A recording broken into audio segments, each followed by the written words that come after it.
Okay, we're testing. Hi. Hello. I don't know if any of this works. I haven't been in here since I set this up. Ugh.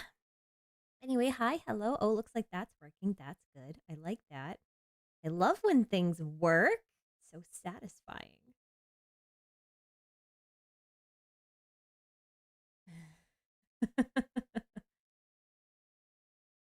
Hello, hello. I've been a little absent. How's everybody? Good, good. Love it. Love it. So here's what's been up. It's so weird. I don't think I've ever gone nearly a full month before without uploading a video. Not like since I started this channel. So that says a lot about just like how busy I've been.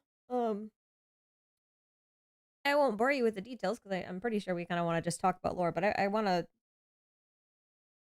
in the 7 minutes before I'm supposed to officially start, tell you guys a little bit about what's been up. I was scheduled to have an incredibly busy month at my day job in April. And so I had worked everything else out so that would all work really well, like with my video schedule that I wanted to do for this channel. And then all of the stuff that was supposed to happen in April kept getting delayed and delayed, and then it got through to May. And then everything hit me all at once, but then all of the stuff that was scheduled for May also hit all at once. And so I got so overwhelmed that I've basically just run through my backlog of video now. And so this month has mostly been me also being very busy, trying to pick up the residuals from the May that was not supposed to be busy, that ended up being busy because April was delayed. It's been me trying to get my backlog back. So I have 4 videos in my queue. I've written 3 scripts this week. So don't think I'm not cooking things just because they're not getting posted.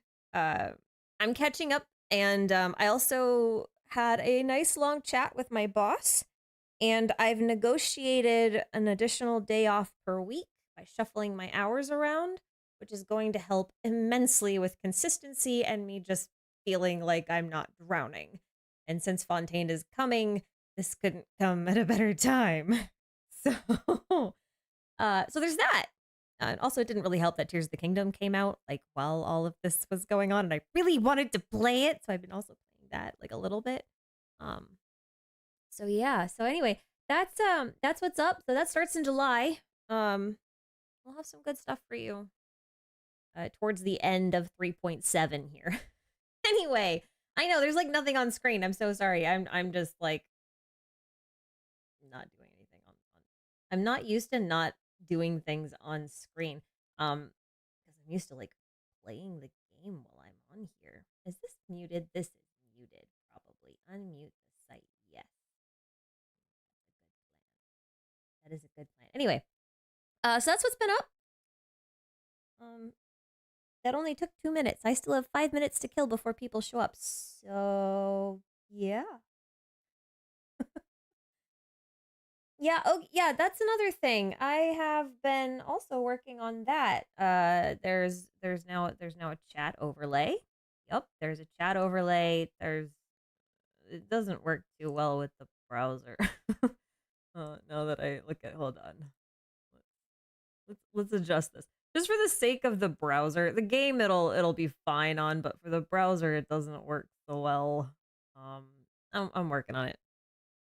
Slowly but surely, I'm making some progress.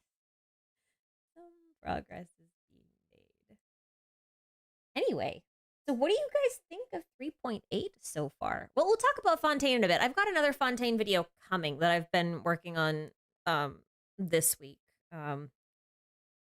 So that's before this even came out. So it was kind of nice because the little tidbit that we got at the end confirmed a lot of the stuff that I wanted to put in. So I think that's really cool. Oh yeah. Sumeru Q.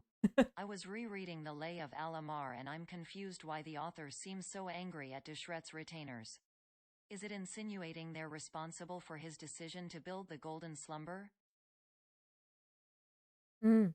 Okay, first off, thank you for the super chat. Also, yes, I turned on alerts. I figured out how to do that. So now we have this. That's cool. So I won't miss things now. I'm trying to streamline this process. Just because we're still got a few minutes.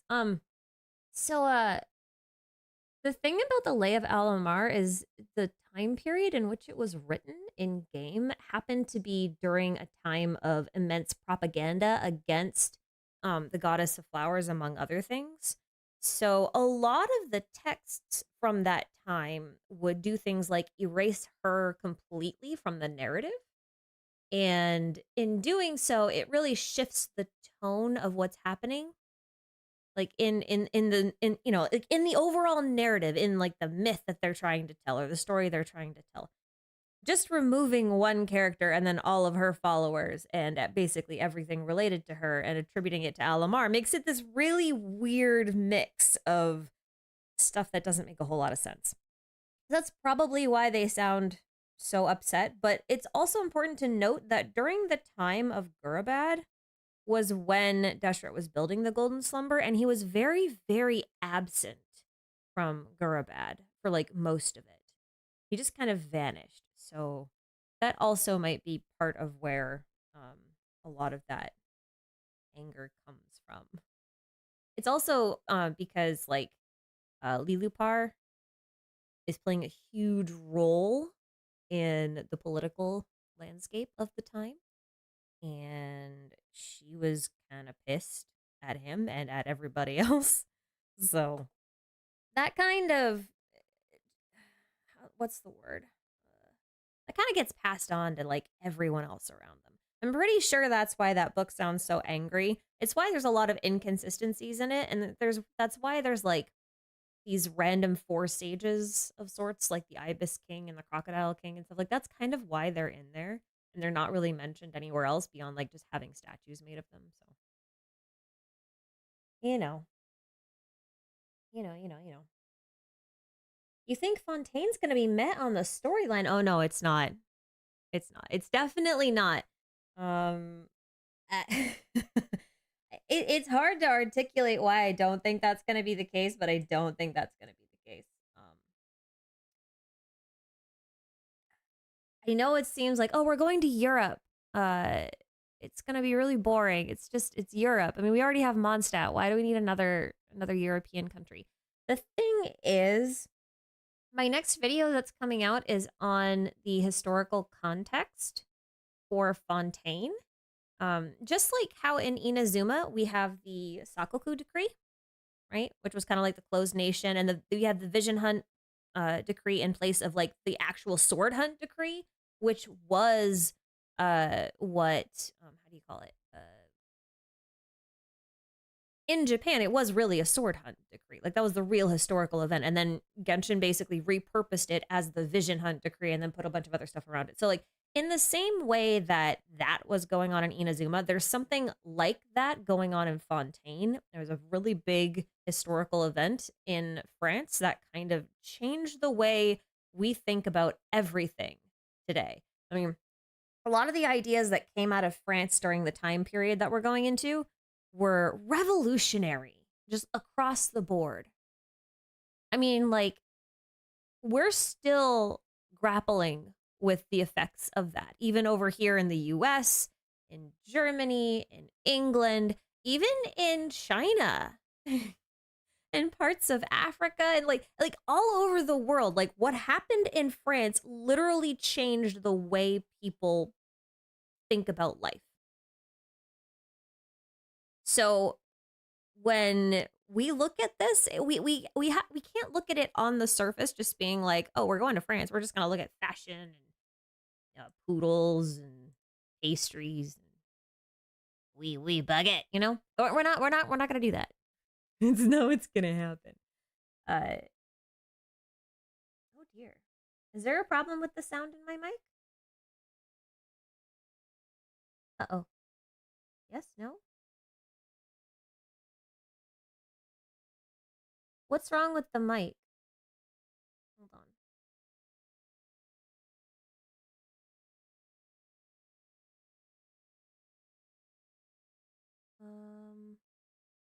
Low and fading at times. Really?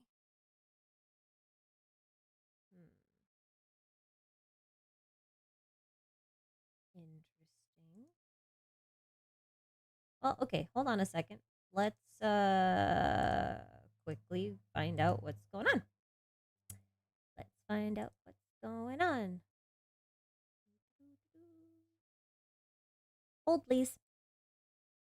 I just want to see if everything's working. Oh, it's clipping. Okay, it's clipping. I think I know why. I was cleaning my desk and I cleaned a bunch of stuff on my little sound dashboard thing, and I think I moved a bunch of dials.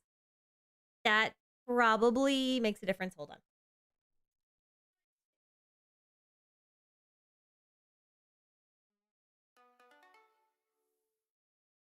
I wonder if Do you this is any think they better. will or should switch out Paimon for a patch? Maybe she gets capture or something and we might have to save her. I don't think they'll do that for a while. Thank you, by the way. I think if they do that, it's gonna be like way in the future, like probably not until like post Natlin. Hold on. I want to see if this is still clipping. Is it clipping still? No? Yes? Maybe?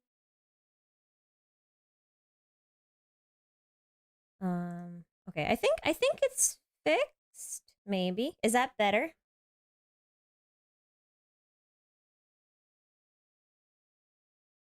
Is that better?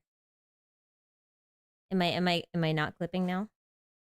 It would be great to not be clipping. Okay, cool. Awesome.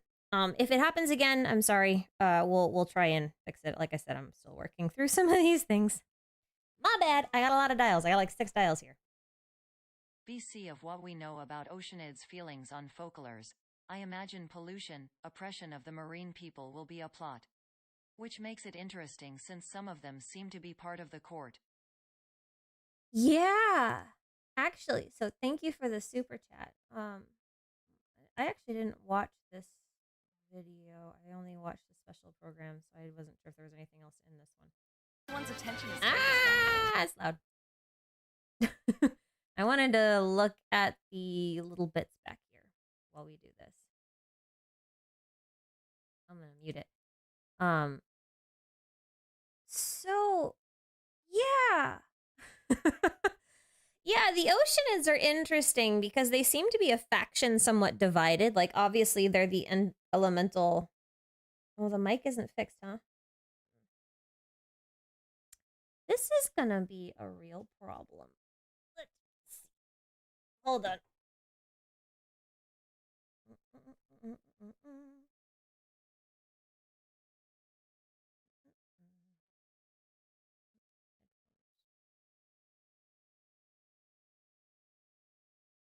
I wonder if that's any better. I mean, should be. I'll give it a little bit more. I hope that's not loud. Is that better? Such a disaster. Yeah, it always is. Always is, every time, and never fails. Better? Yes. Yeah, there's no sound in the clip. I didn't want to get distracted. We'll turn it on really low. Okay, the Oceanids. That's what I was talking about. Oh my god, I'm so sorry. Thanks for the 20 gifted. Serious Lupin? It's not an Ashkai stream without a bit of scuff. Yeah, that's true. That is very true. I have the most scuffed stream ever. That is very, very accurate. I don't know what kind of creature this is, by the way. It looks like I don't know what this is. I don't know what this. It's very strange. So I didn't want to have her talk because Alice is just going to be talking this entire time. I'm so glad we have her voice actor now, though. That's cool. A sea slug kind of thing. Yeah, maybe. So Oceanids do seem to be like a how do you put it? Like a race divided, because like half of them are running away from Focalor completely, and then the other half seem to be in cahoots with her. But I don't know how much of that is like, how do I put this? Like, we have this whole plot that I know I mentioned before. We have this whole plot of, I'm gonna just slow this down so I can just loop in the background. Scoopy, scoopy, scoopity. Scoopity, scoopity, scoopity. Yeah. We play it slow. Slow! Okay.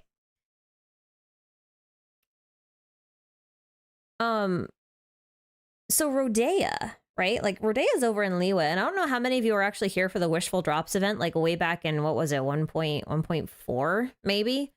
Or we had the Oceanid event where you got to fight her. But, like, she was making the waters go bitter just because she didn't want anyone to approach her, because she knew that if Focalors wanted to get after her for abandoning, you know, Fontaine and all of the other Oceanids, that all she needed to do was send like this tiny little Oceanid sprite like Endora, and if it was this corrupt little mind, it could enter her waters, and then she could merge with it, and then it would corrupt her, and it would basically be like killing her, which is why she always says like an assassin from my homeland whenever you fight her. So like, she's considered one of the oldest and the most powerful of the Oceanids.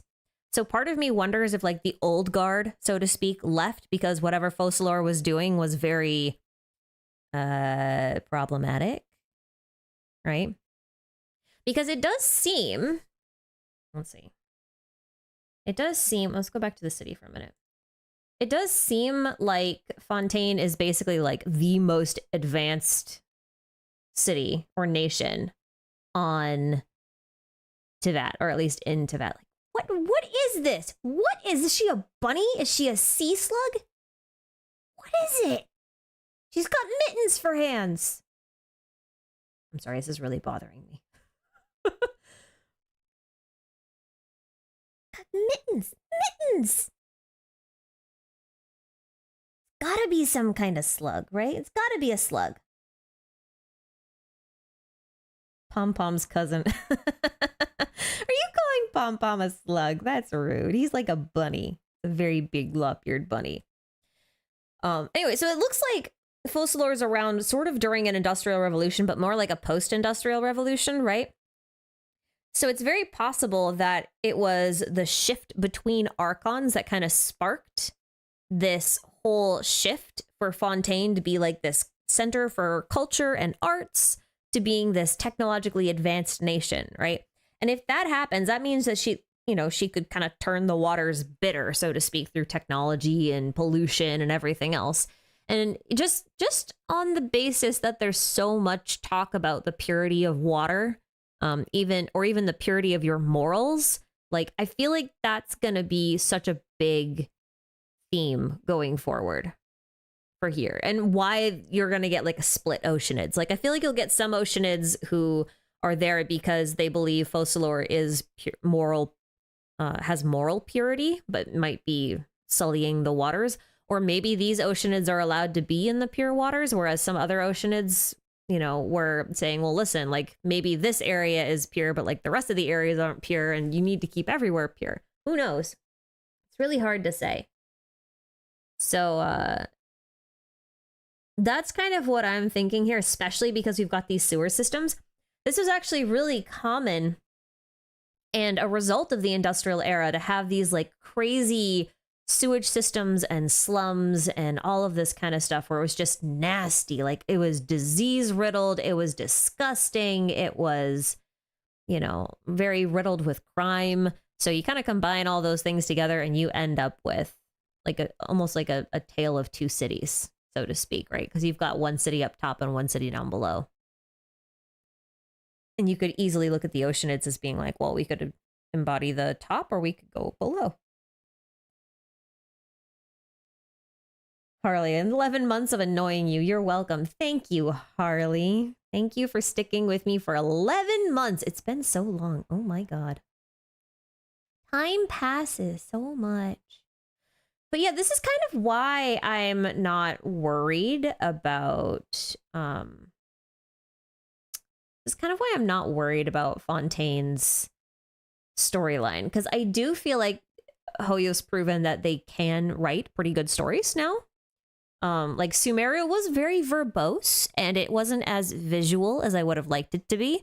But you have to admit that, like, compared to every other story that we've been told so far in Genshin that wasn't part of a world quest, because like the world quests tend to be pretty good, Sumeria's was really good. So to see this is honestly pretty impressive. And I think they'll do even better. So I'm pretty excited for it.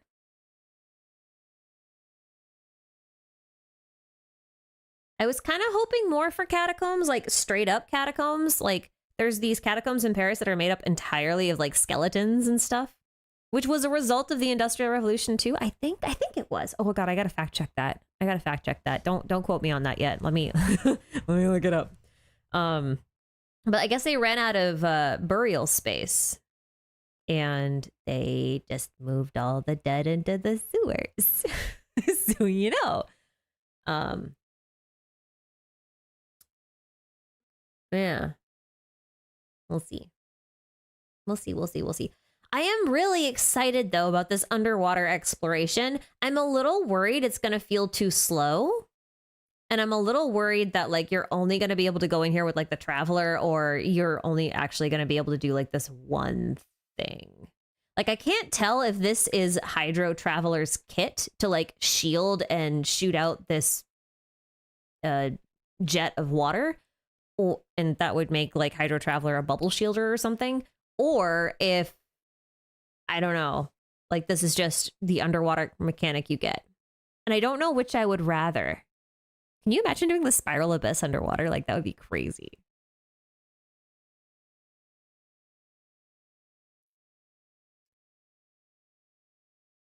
We'll see. Well, that's on a massive delay. Since we had memory merging themes, do you think Hydro Arch has any of the old Arch's memory?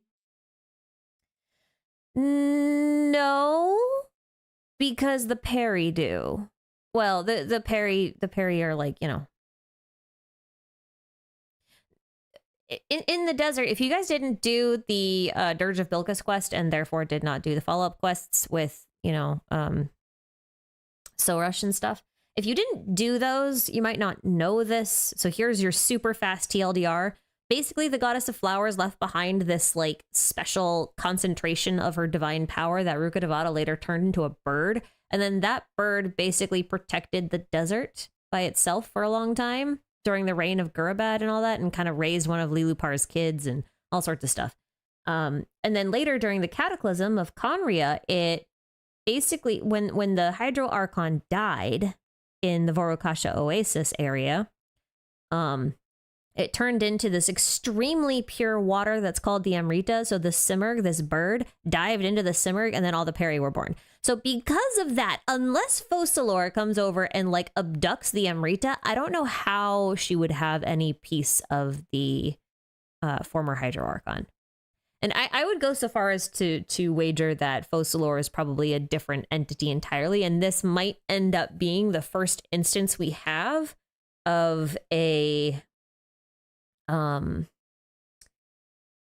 this might be the first instance we have of an Archon actually being like an entirely different person.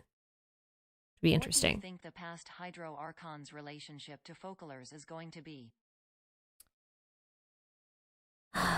That's a good question. I kind of feel like she's either gonna be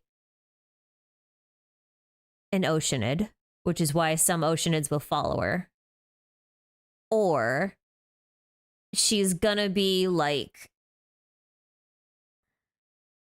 all I can think of is like the Lion King, which is technically based on Hamlet, which is kind of funny in this context. So like, but I'm gonna talk about it in terms of Lion King because like the iconic scenes in my head are all Lion King and not Hamlet. So, but you know how like in the Lion King you've got Mufasa and then you've got Scar, right? And Mufasa's like that great and glorious king, and then he has a son, and then the son's a proper heir, and then Scar is like this cast out uncle. I kind of feel like Focalors might have been the cast out uncle, but not like as cast out. Almost more like, not to use another Disney movie, but To asking this, but with Oh 3.6 dear. debunking the deicide theory. What could be the relationship between Focolars and the previous Hydro Archon? I don't know if that actually debunks it. I'll circle around to you in a second though. Hold on. Not to use another Disney movie as a metaphor, but like, you know how in Aladdin you've got the king and then you've got like his advisor? I kind of feel like Focalor might have been more of like an advisory role closer to the original Hydro Archon. And this is also kind of based on the idea that, how do I put this? If you kind of look more at Honkai stuff, which I know a lot of people here don't like to do, but if you do look more at Honkai stuff, you could see that the best candidate for the Hydro Archon is probably Zila. And so anyone related to Zila, that's not Bronya, because there's no way in hell the Saritsa isn't a Bronya based character. There's just, it's not gonna happen. There's no way. It has to be.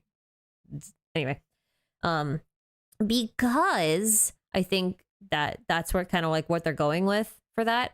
Because of that, I definitely think that we could see like a betrayal sort of thing, but almost like maybe the former Hydro Archon might have been leading Fontaine down a path that maybe the current Hydro Archon, like Focalor, doesn't agree with, and therefore, not necessarily, like, not to tie it into the next question, but like not necessarily deicide. But like, have you ever thought that maybe some of the actions of Focalor could have resulted in the death of the former Hydro Archon, but Focalor feels it was justified and therefore she can't be judged because she thinks the action itself was judged? Like maybe she was the one accompanying the Hydro Archon to the desert, but then actually didn't save her when she could, or something like that. Or, you know, like there could be any number of things along that line. So I wouldn't rule out deicide just yet. It's just so weird for an Archon to sit there and go like, oh yeah, I'm totally innocent. Like you can't, you got nothing on me. It's like, you want to bet? We'll get something. We definitely get something. And that's why I'm kind of like, I don't know. I'm going to speed this up a little bit because this is actually bothering even me. Half speed's fine. Half speed's fine. Half speed is nice, slow motion, nice backgroundy stuff. And you're also going to go big because I feel kind of silly for not making it go big. Yep. Oh, Durandal is a possible one? Yeah, I mean, Durandal could be, but like, that's long and complicated. I don't want to go into that. I do not wanna, so I won't. I think Dudu would be somewhere else. I don't think she'd be a Hydro Archon. We'll see. But Led912, thanks for the 10 gifted. I hope you all said thank you.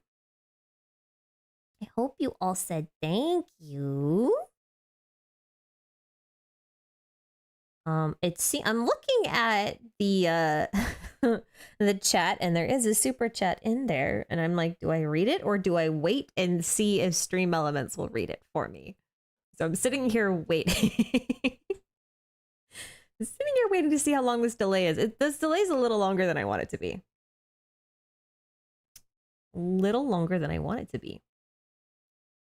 I'm actually okay. I don't know about you guys. I actually am really excited about this Bottle Land thing. Because like, yeah, I know we're talking about Fontaine and everything right now because everyone's hyped for Fontaine. It's in the next thing, but like, check this out. You see this right here? Is this not like a potential Oceanid fragment type thing, like a little mini Endora that's not taken a full-on form yet? Is it like, are we not getting Oceanid lore here? Isn't that possible? And then like, you look at the bottle, right, that we're actually in, we're going into a bottle. The thing is a whole desert theme with the Jinn, right? Like Deshret's Jinn, or Goddess of Flowers Jinn, that Deshret. This thing is really cool. I want to go up here so bad. Well, the Jinn that Deshret adopted, basically. He adopted his wannabe wife's kids. I say wannabe because it probably wasn't reciprocated, but you get the idea. I'm not ignoring the super chat. I'm waiting to see how long it'll take this thing to read. Oh, there it goes. Maybe? No? Nope. It's Just a member. Okay. I have no idea. Oh, maybe the gifted members are delaying it. I bet that's what it is. I bet that's what's happening. Oh, okay. I'll adjust that later. I'm learning. You can't test this stuff until you're live, okay? I tried. I don't know how to test it without going live, so here we go. Mahita's official intro post. New Village There it is. praises her, but calls someone, presumably Fokalers, hysterical. What do you think that could mean for her personality? Well, first off, thanks for the super chat. Hysterical in this case, I'm going to take to mean something a little bit more like bipolar. Not in the clinical way, but like in a calm, collected, kind of chill, happy 1 second, and then off with their heads the next, you know, like that kind of thing, like Queen of Hearts style. I think she's very temperamental. I think she's very like conceited is what I would say. And I would also say that she's probably very unpredictable, very chaotic. So here's the thing. I didn't actually write about this in the Fontaine speculations video. We'll come back to the, I'll let this play. We'll come back to the Bottle Land thing in a bit. I didn't talk about this in the Fontaine speculations video, but like basically I had suspected for a while that we might get some Hexencircle lore, and with Alice coming back, and I know it's just for this event, but like the pre-nation release event is almost always related to the content of the next thing, right? Like when we did the last Golden Apple Archipelago, it was related to the whole dream manifestation of dream things that we got in Sumeru. Like it was related to all of that. So it was kind of like a preview there. So I'm looking at the Bottle Land thing and being like, oh, I love this skin for Gaia. That too. Looking at this Bottle Land thing and being like, Alice is here again.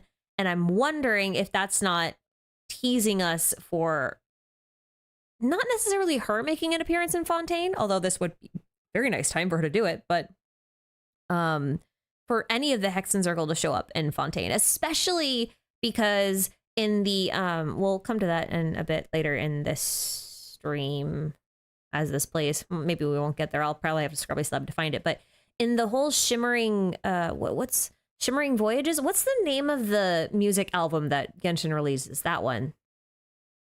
If you look at it, they've actually reused the Hexencircle asset with new little people inside of the little discs.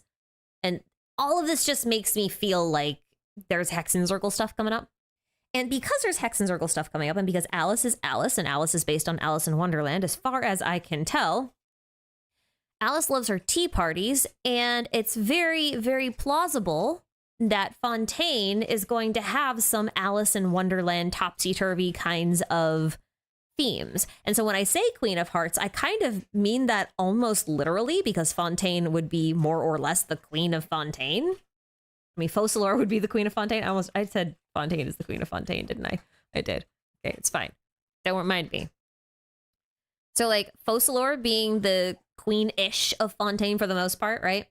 And then from there, you can kind of look at the rest of the thing as being like a Wonderland-ish experience. If you talk to Julian, the guy you find in the desert, the last desert area, he's from Fontaine.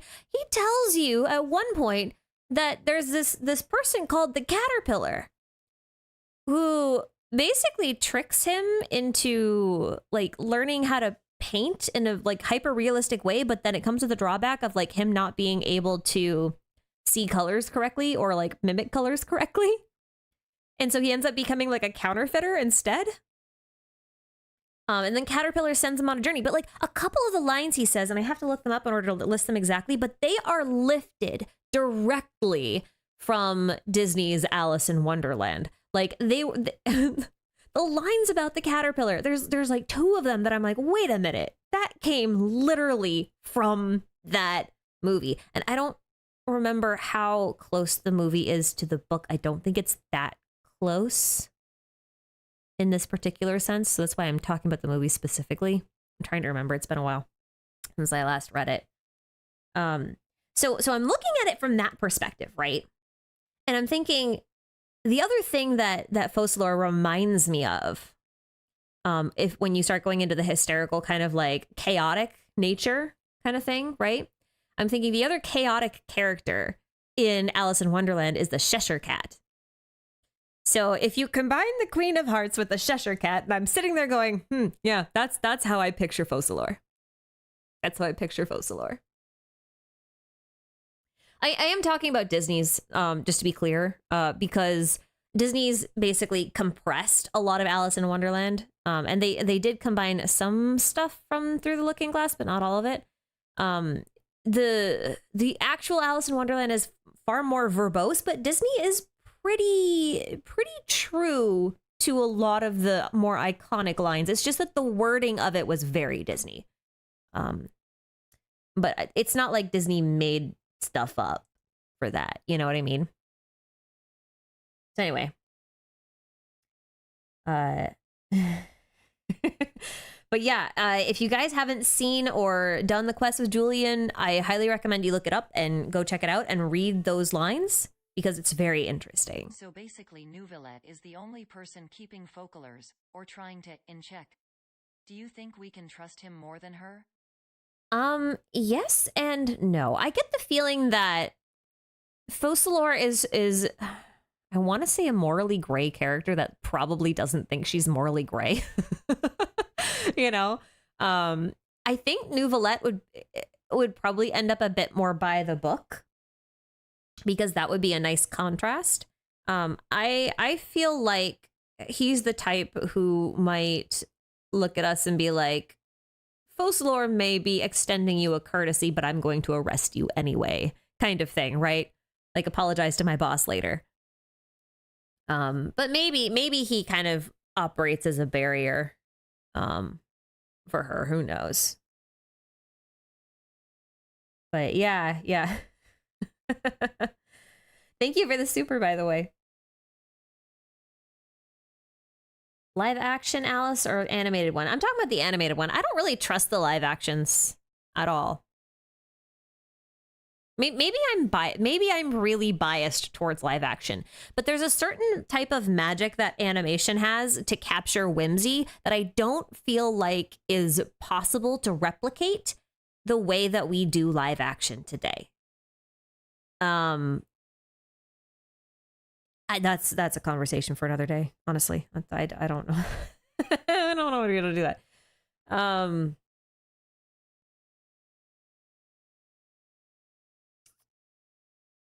No, the live action Alice is weird with its plot, making it a chosen one plot. Oh, interesting. Yeah, I don't know. Like, unless someone comes back to me with like rave reviews about a live action, I won't watch it. I'll just watch the animated one. Because like, no matter what, even if I hate the story, even if I hate the characters, even if like, you know, all of that's bad, I can still go to the movies or watch that movie and appreciate the artwork and the artistry and the animation. So that's like why I'm always going to prioritize the animation over everything else. But that's just me. That's just me. But yeah, okay, I'm gonna go back to Bottle Land for a little bit. Okay, I hope you guys don't mind. I'm going back to Bottle Land for a minute.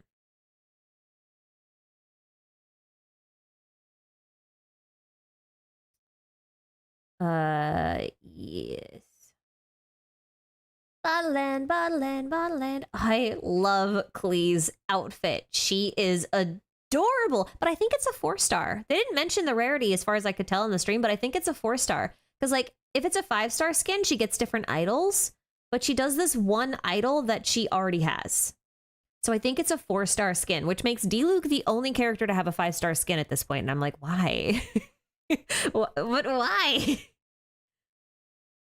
Is Mona's Tisha the old hag, the Hatter? Oh, that'd be hilarious. She does love hats, though. She does love hats. That would mean there's a bunny somewhere. Like, there's a March Hare somewhere.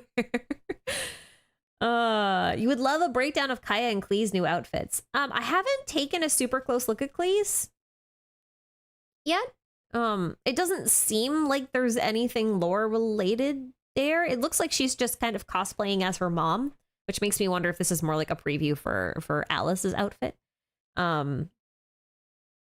But Kaya's is interesting in the sense that I saw earlier someone said the name of it might be a reference to Sinbad.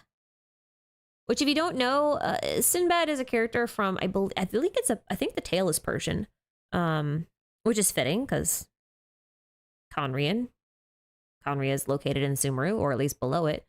But I think if that's the case, then it's a very clever reference to Kaya's story quest at the very, very beginning of the game, because in Kaya's story quest, he talks about his grandfather who's a pirate. So basically, this wouldn't be him being like a thief necessarily, but a pirate thief, which is just very fitting thematically with everything else going around here. Yeah, so like pre-Arabian Nights, I think is what it is.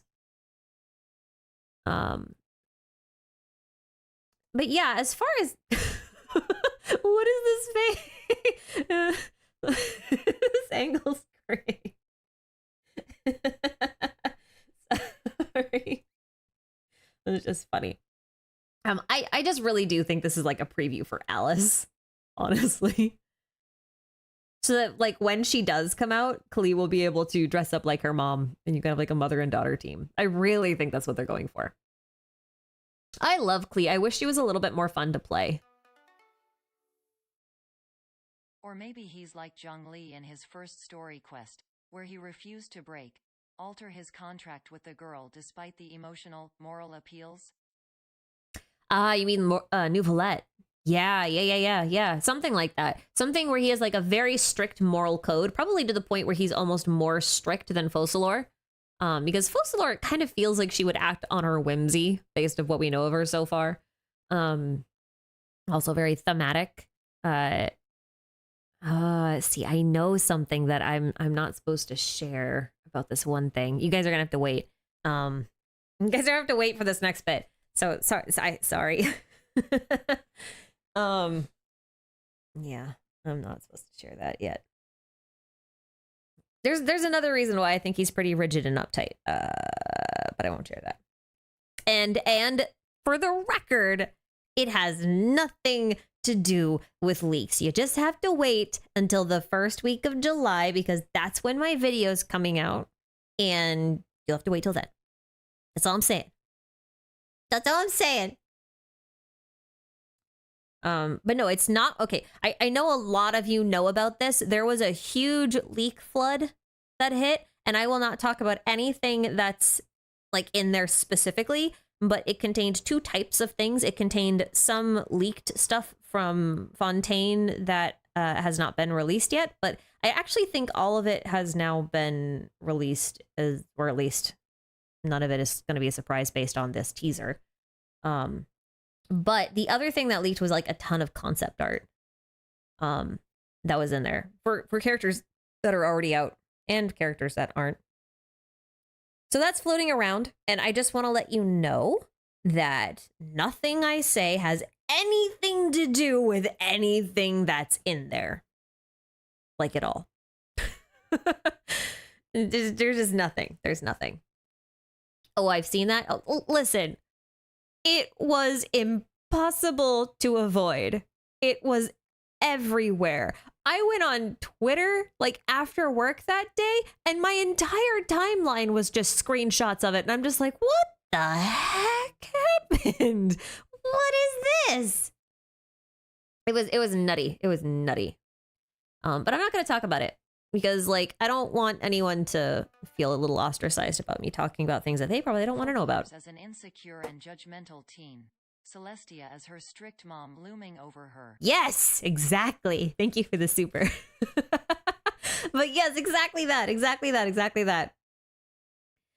Kind of being like, oh no, I'm on my best behavior and you've got nothing on me. It's like that one kid, right? Who's like, thinks they can get away with everything because they think everything they do is perfect and flawless. And then like, they'll just never get caught. Or maybe they think that they are the authority. They're like the eldest child in the house or whatever. And then like, they can just blame everything on their little siblings because they're the eldest and therefore they have the most responsibility and therefore they should be the most trustworthy. Like, it could be something similar to that. I kind of feel like it's more of she just views herself as very morally pure or very just in her actions. And she may even be the type to change the law to suit an action that she wants to commit. So like maybe she'll be like, I've got you now, we're going to arrest you. And you're like, on what grounds? And she's like, on the grounds of this. And you're like, but that's illegal. And she goes, not anymore. And then just like all of a sudden there's a new law drafted. And that's why everyone in Fontaine is all freaking out all the time about like, oh, there's so much paperwork. Oh, all the laws conflict with each other. All this, all that, you know? It'd be kind of interesting to see if you could catch her in a web of her own lies.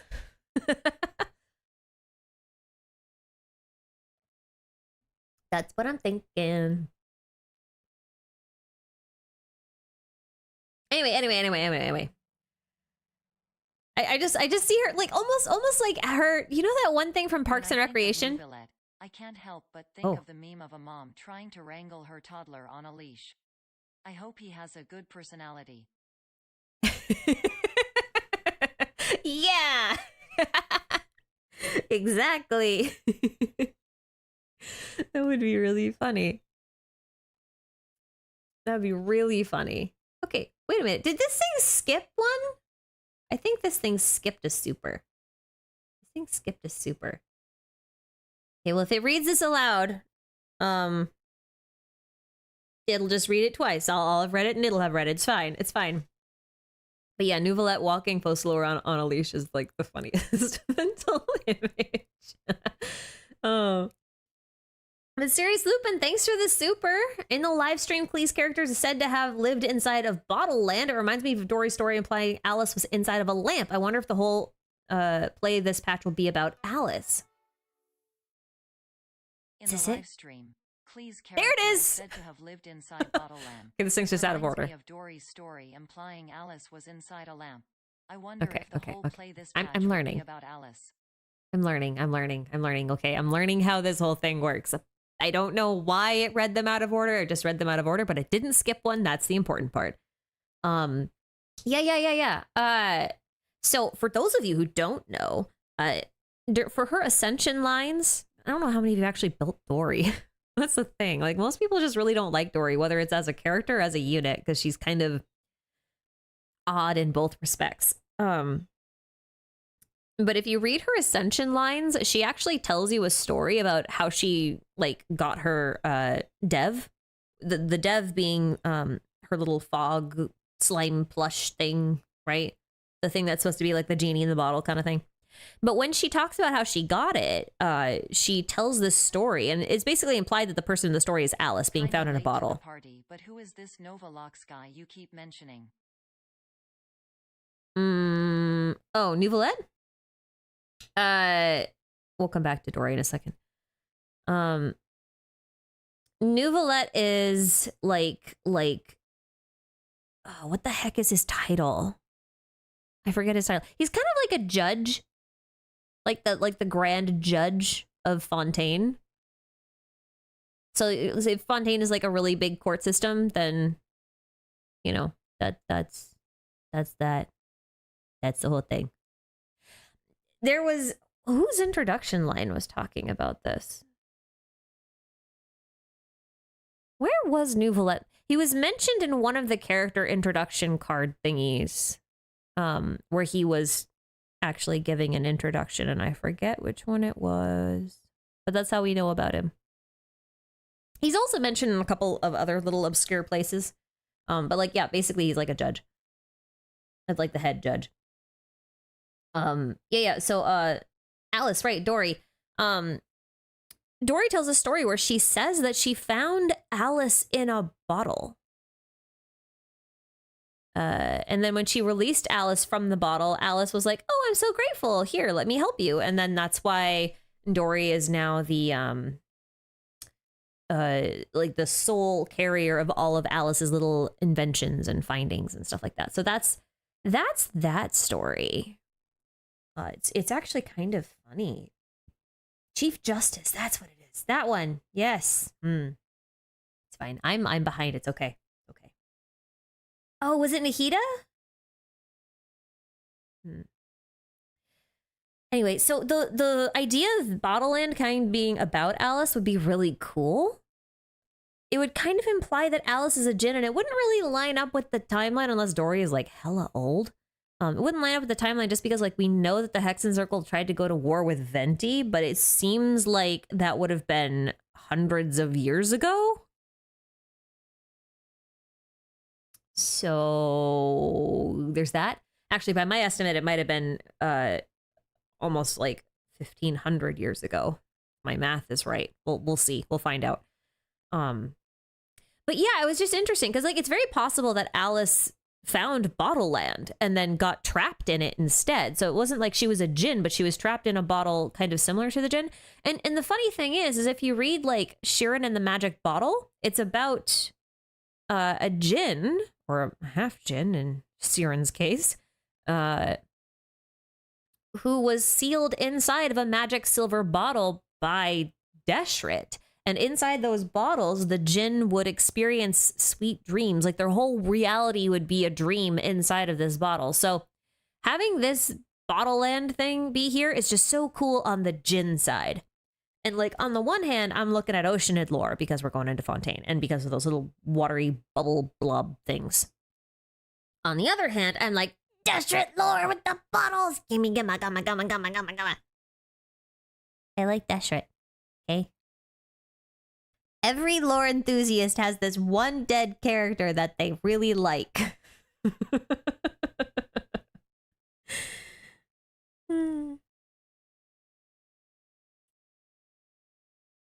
Do I know about that one scholar who wants to prove the world of Tivat is round? Yeah, I know about him. I think he's part of I think he's a reference to something that happened in the Islamic Golden Age, but I don't remember what it was. Alice called herself and Klee elves, right? No. She said that they were long-lived species. The word elf I don't think has ever been used, except in relation to Paimon. Paimon was called an elf once, I think. I'm pretty sure. Fairly sure. Deshret got the forbidden riz. Don't say that. Don't say that. Join the club. Deshret did nothing wrong. I am chairman of that club.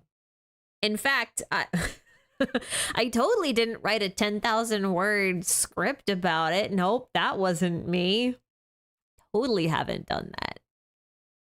Totally haven't done that. Actually, in my defense, I've cut it down. It's like 5,400 words now.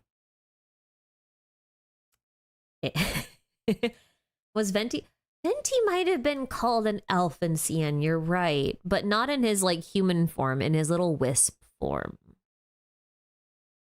I'm actually really not excited for these mini games. I'm not sure I like them. I mean, I'm kind of happy that these aren't the Archer mini games because it means that people can't cheat with Ganyu this time. Or Tignari. I think Twiggy's probably the reason why they moved away from having an actual archer do this and giving you like a very specific gun instead because of his tracking. Yeah. Yeah. I'm pretty sure that's what it is. What do I think about Cendrone and Guizhong being the same person? Okay. It's possible. I don't know that I have anything new to say on this topic beyond what I've already said in previous videos where I've mentioned it, including the one on Guizhong. But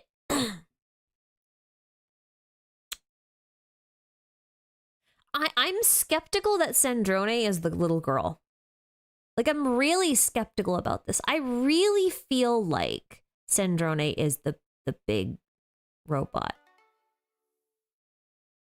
I'm late AF. Hope you're doing well, Ashi. Oh man, thank you. Thanks for the super. I am doing quite well. I am catching up. My mushrooms have blossomed. What do you call a mushroom that's blossomed? Actually, they fruited. They fruited. My mushrooms fruited. I started growing mushrooms. I've got like 6 buckets of pink oyster mushrooms in my closet right now, and it's really, really funny because you just kind of like walk in and it's just like a wall of mushrooms and they're all pink and they like curl around each other, so they kind of look like I just took the world's largest rose and just shredded all of its petals and stuck them to the bucket. It's really funny. Anyway, So reverse Svarog and Clara? Yeah, that's another thing. I kind of feel like Clara might actually be a robot. Like, how else would you wander around with bare feet in like a frigid climate like that? I am not of the opinion that Clara is entirely human. But that's a Star Rail thing. We're not going to talk about that right now. Here's the thing. Sindrone in the play was his whole family of puppets in his puppet show was played by one person at a time. Like it was a one-man puppet show that you would put on for Sindrone, right? That includes his wife, who I think is what the girl is supposed to represent, in my opinion. And what I wonder, and this is like a big conspiracy theory I have not actually posted anywhere, but I wonder if, like, you know how Guizhong really, really liked Conrian robots? I wonder if she collected a few of them and tinkered with them, and one of them became somewhat sentient. And then after she died, it went rogue and started developing its own consciousness, and then ended up creating little puppets that look like her. Because that would be super creepy, but fun. Magic mushroom. They're not magic. Thank you for the super, but they're not magic. They're just pretty. They're just pretty. They're yummy though. I ate one. Yeah, so that's my like Sindrone conspiracy theory. I don't know how accurate it'll be, because like it's a little bit harder to sell like a giant ass robot than it is to sell like a cute little girl. But it would explain the differences between Scaramouche and Sandrone and Dottore. Because like Scaramouche is a puppet. Sandrone should be the puppet master, and the little girl sits in the hands of the giant puppet. So I sit there kind of going, well, like, is he piloting her instead? And then Dottore has like a bunch of clones. But if one of them is a robot... From Canada. Okay, I live in almost Canada. And okay, you know what? That's actually accurate. I do go outside in negative 10-degree weather with just socks on. So that's actually a valid comparison. I was going to refute that, and now I can't because it would be a lie. Anyway, thanks. Thanks for spending money just to roast me. My feet will be nice and toasty. Anyway.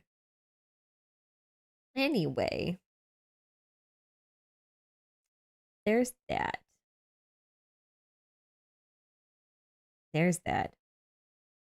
I'm not Canadian, for the record. I just live in almost Canada. I border Canada. It's close enough. I'm further north than Toronto. That counts. Does that count? That must count. I don't really like these combat events either, because like you get buffed so much. It's like, how did they get their ping so low? Well, they went to Liwa, and then they went up to the terrace, and then they held up a limbo bar, and Madam Ping just kind of limboed her way. No, they're probably just really close to the main server. They're probably just really close to the main server. You know, when I'm not sitting around on stream with my terrible upload stream, when I'm not doing that, my ping's usually around like 39, 40. So it's possible to keep it pretty low.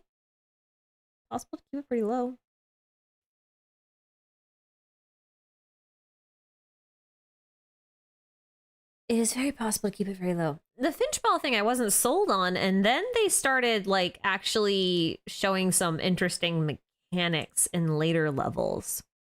Something that kind of bothers me though is like a lot of these games, because they're mini games, they don't have enough time to get explored. You know?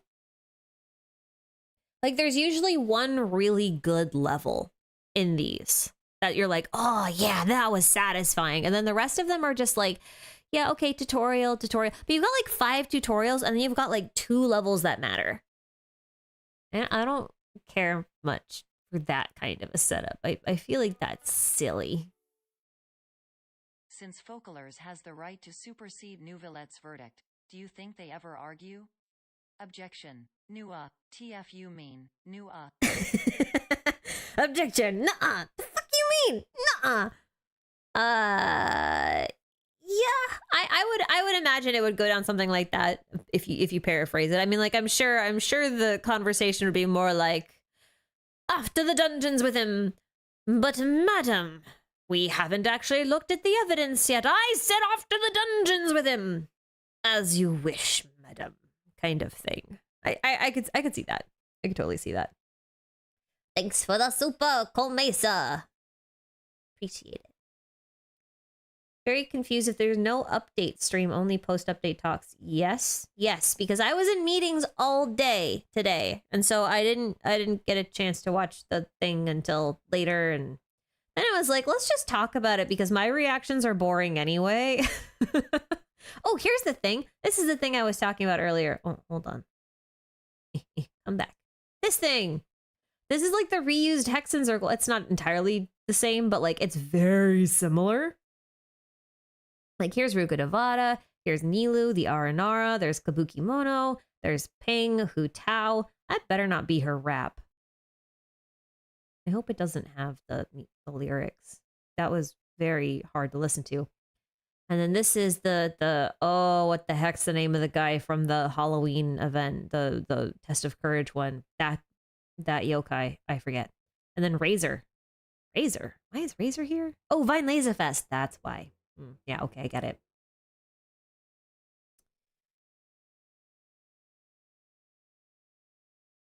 I get it.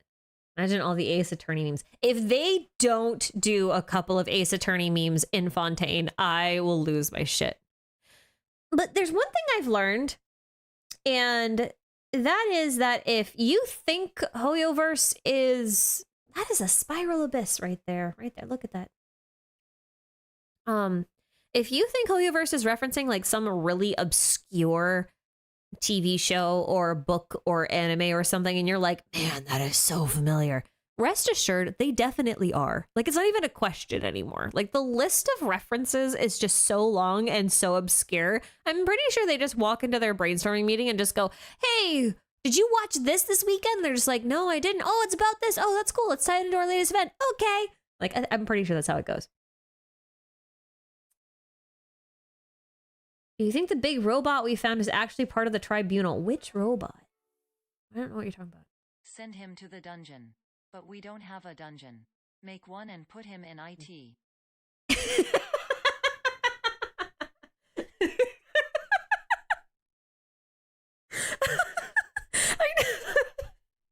I know that was...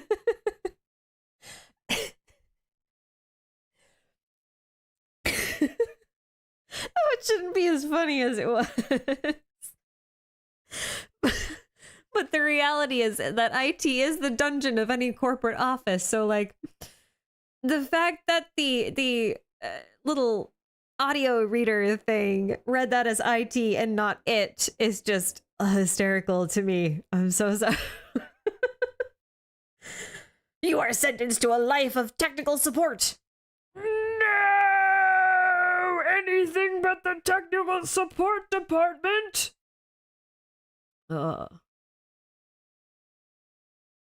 Anyway, Wanderer is canonically friends with Aranara now, and I am here for it. I think that's awesome.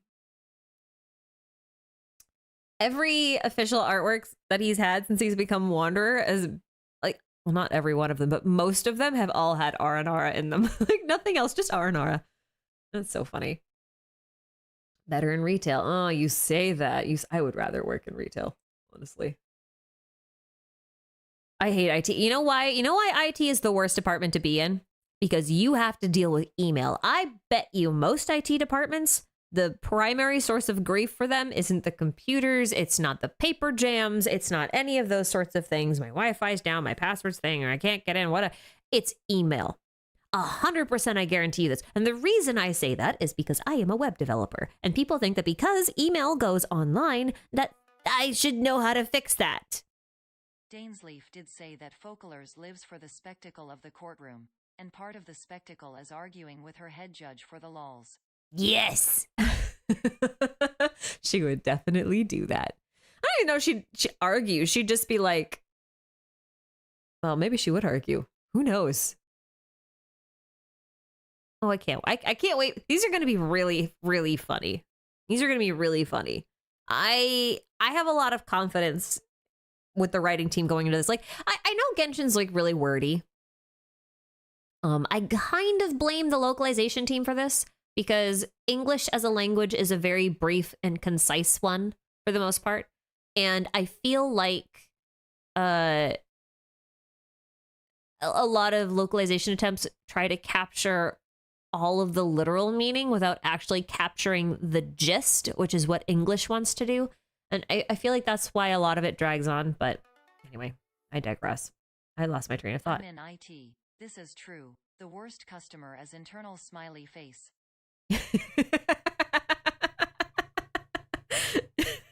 The worst customer is your internal smile. Thanks.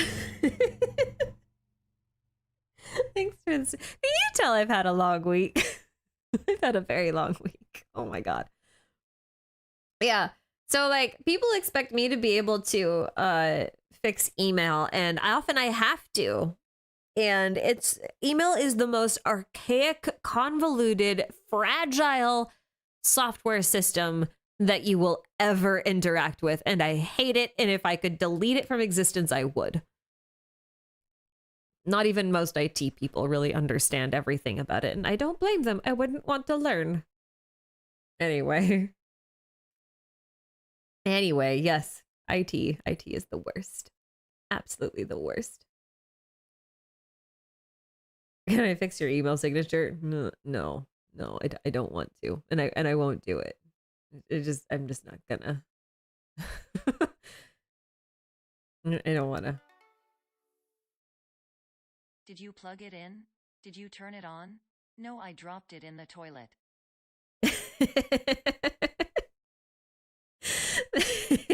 Thanks for the super. I like how the last 3 people who super chatted are all like, yeah, IT's the worst. Yeah. No, it's pretty bad. It's pretty bad. I'm trying to think if I have like actually any lore related more things to say about Bottle Land that I haven't already talked about. We've done this we've had this special event before right here. This one. No one's new. I'm not sure I'm excited for the TCG event, but look, we have a Yenfei card. There's a Yenfei one. Do I have to play TCG again just to go get the Yenfei card? I probably do.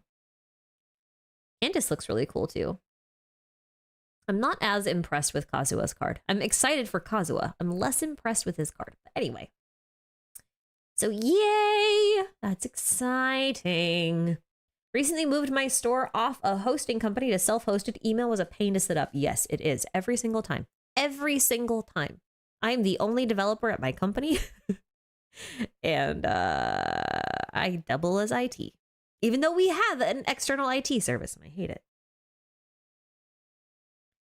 It's been driving me crazy for too long. Tell me you have a theory about why Sino's spears while on burst resemble the same symbols that Irminsul has on its branches. There's that, but also remember the actors have to fill in all the dialogue to leave no dead space. Especially now with autoplay. Yeah. Yeah, I mean, I guess that's true. I guess I just think about it as like, you know how in Star Rail, for those of you who play, like they've actually added lip syncing to Star Rail, which is so weird moving from Genshin to Star Rail and seeing like lip syncing and then no lip syncing. And then in Star Rail where like you get that one scene where there's one character whose mouth doesn't move at all and you're just like, are you a ventriloquist? What happened to you? Are you broken? Your face is not moving. It's one of those things where I feel like localization should also be the removal of those timings, but I understand why they wouldn't want to do that with a live service game, just because like that would be so much work. But yeah, I get it, but it doesn't mean I have to like it. Oh, I should hit play. Thank you though. Thank you for the super. Thank you for the super. Do-ba-do-do-ba-do-do. You get a little jingle. Now, there's a question about Cynos spears, which is not related to this, but I'll answer it anyway. Because I can answer it with one word. I will ask you to look up the word hermanubis. What recipes are we most hoping for, lads? I want macaroons or French onion soup. Baguettes. Favorite soupum. I want baguette with butter, but I also kind of want baguette as like an event sword because I want to hit people with a baguette. or a croissant bow. One of the two. I kind of want both. I kind of want both. I love them both. You know, for the Sino thing, look up Hermanubis.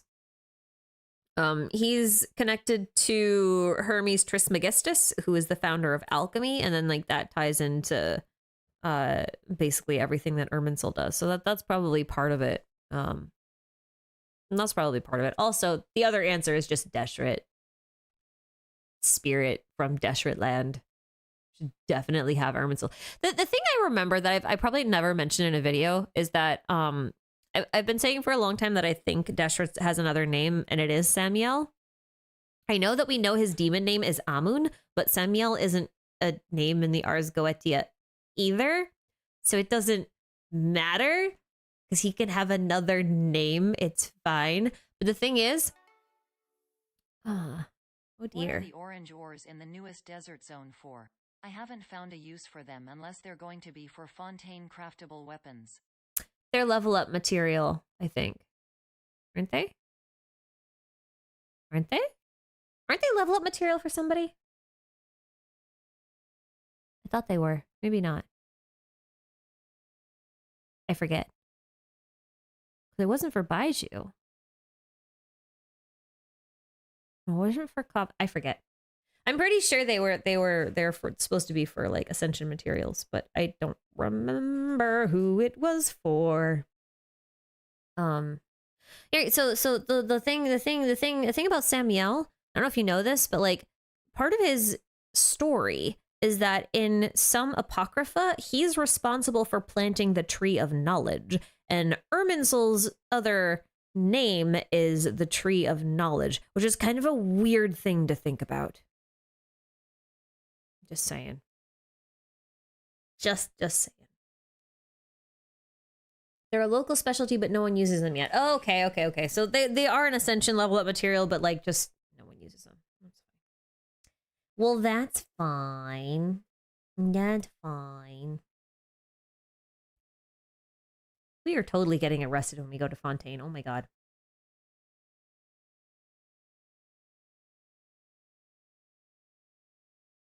What is the meaning behind cryoburst icon chess pieces? Those are not chess pieces. I wrote a whole Twitter thread debunking that thing. Like, I know people are kind of seeing what they want to see. They kind of want to see the chess pieces, but the reality is they're not chess pieces. It's just a snowflake. They're just randomizing sides of a snowflake because no two snowflakes are alike. It's just a neat little detail there. It's not a chess piece thing. Did I talk about this little slug thing? I did, kind of. Oh, you know what she reminds me of? She reminds me of that one slug Pokemon. You know the one, right? You guys know the one. Hold on. What's the what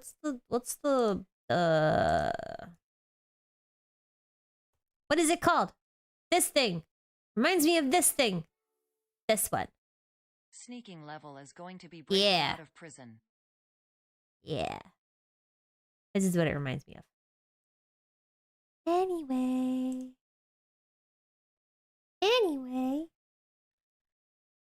Gastrodon! Yes, that one.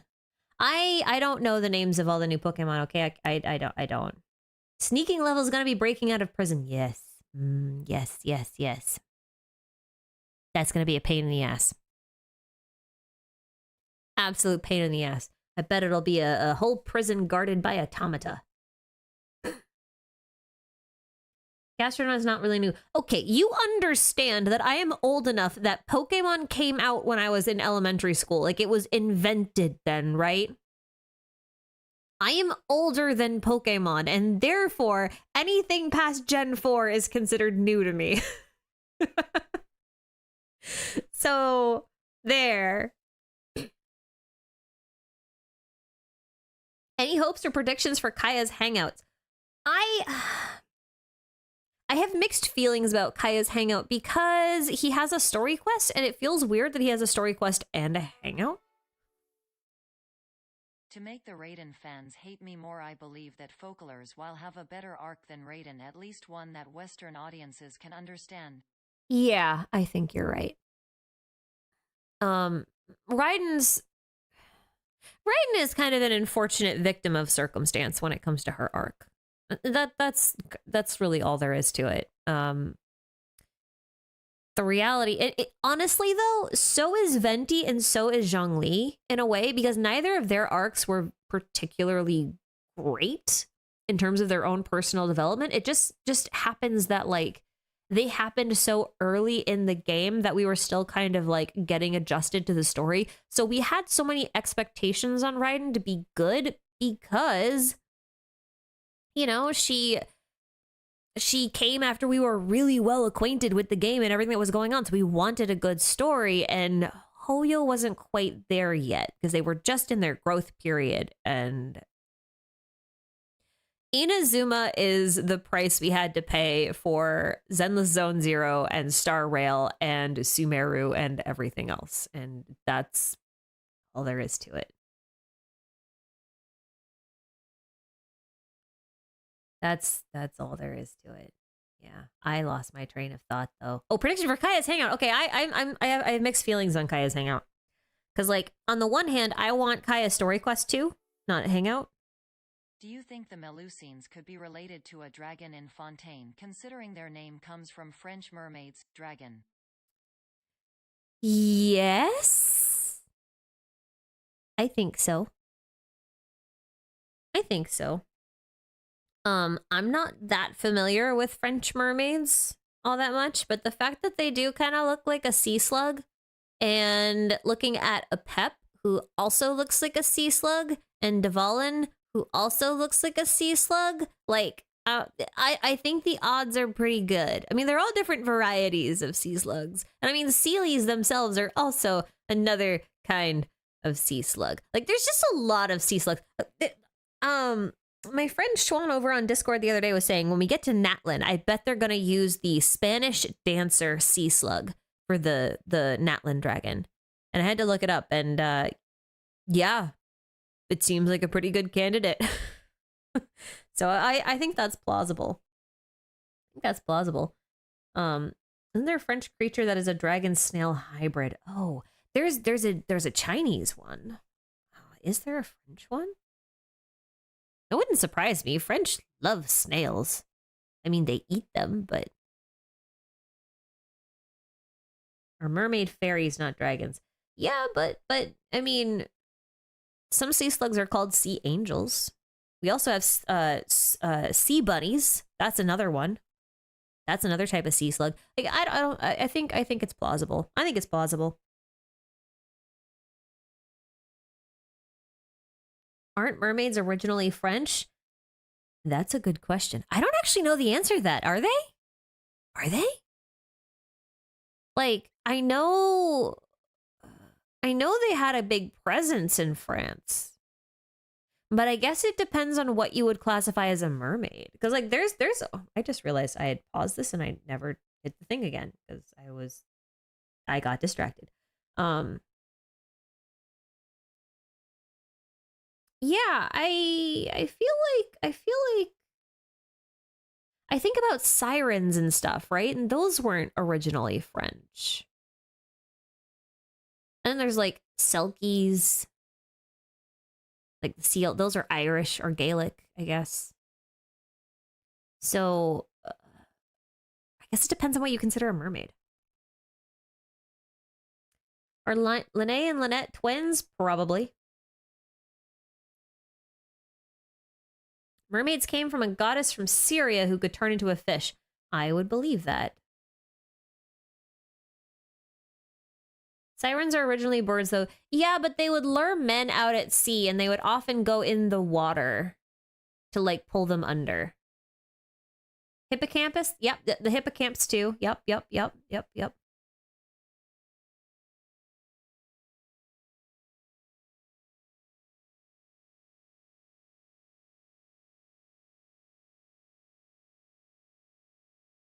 I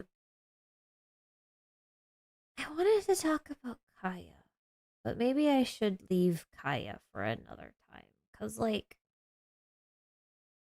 on the one hand, yes, I don't really have any hopes for his hangout apart from the little automaton dude. I don't have any hopes for his hangout apart from I want to get some more lore crumbs, but I feel like they wouldn't put anything important inside of a hangout, which is why I don't really like hangouts. Like, on the one hand, I really like hanging out with my favorite characters, but on the other hand,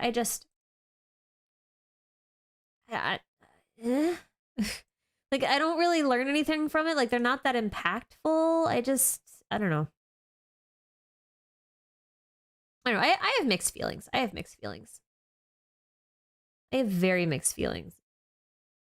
There is no teleport waypoint in sight here. And there's the alchemy table. So this must be... Wait, that can't be the Adventurers Guild. That is not... Is this the Adventurers Guild? If so, Catherine looks really funky. Opinion on the Riz of Fontaine's dogs? Well... Hoyo certainly took a stance on how dogs would wear pants, even though they have 4 legs. They've decided that only 2 of those legs deserve to have pants. Which is fine. That's valid. That's just saying that dogs also have arms, which I don't think they do.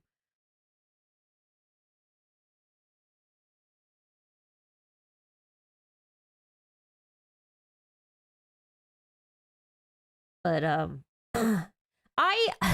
I judge heavily people who dress up their dogs like this.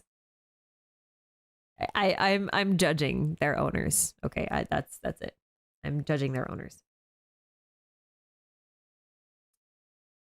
How many dogs does me do I have? I have 2. I have Fenris and I have Leviathan. And they are both little darlings, and I love them very much, but they have way too much hair.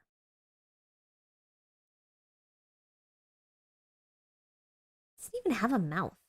What if they're talking dogs? Well, if they're talking dogs, then I'm going to judge them for their fashion sense, obviously.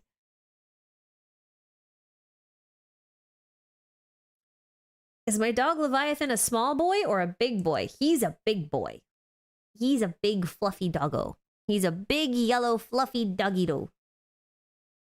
Well, I say big. He's the biggest dog in my family. He's about 65 pounds-ish? 65 pounds?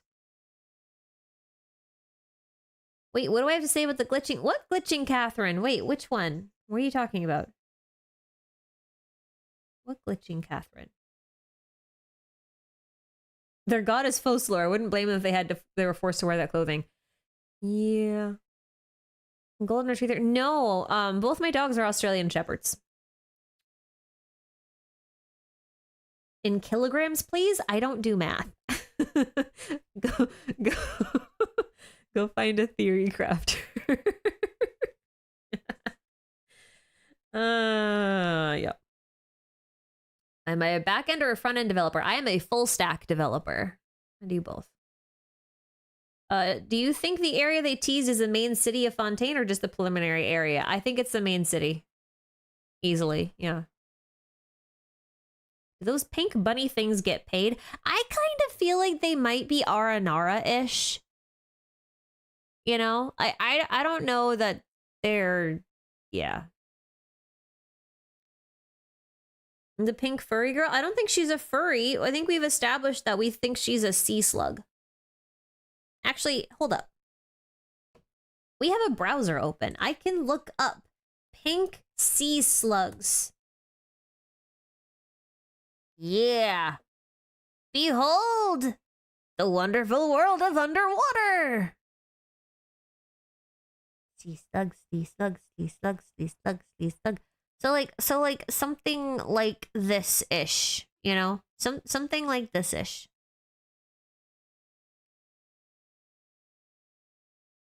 Yeah. These are the sea bunnies I was talking to you guys about. Like, they have these too. Those are also sea slugs. But, yeah.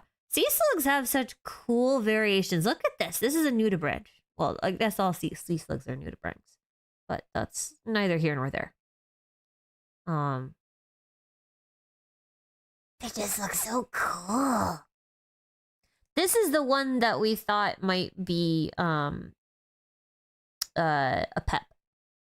Based on the warden that you fight inside of her. And then Dvalin is this one. This type. There we go. This one. The blue dragon sea slug. Yeah. Sea slugs are super cool. Look at this one. I think someone edited that on there. But it's a little smiley face and it's cute and I like it. Look at him. He's little and cute. He's so little and I like him. Okay, I'm paying attention. I'm paying attention. What about Ajda? Ajdaha is a frog. What, so they are slugs? Well, I think they might be slugs. I mean, I don't think they're like 100% sea slugs, but I think they probably based quite a bit of their initial design on sea slugs. Look at this one. Not the Pikachu, but like the one that's called the Pikachu slug, in quotes. It's not actually a Pikachu slug. I just think it's funny. I think they're cute. Under the sea. Under the sea.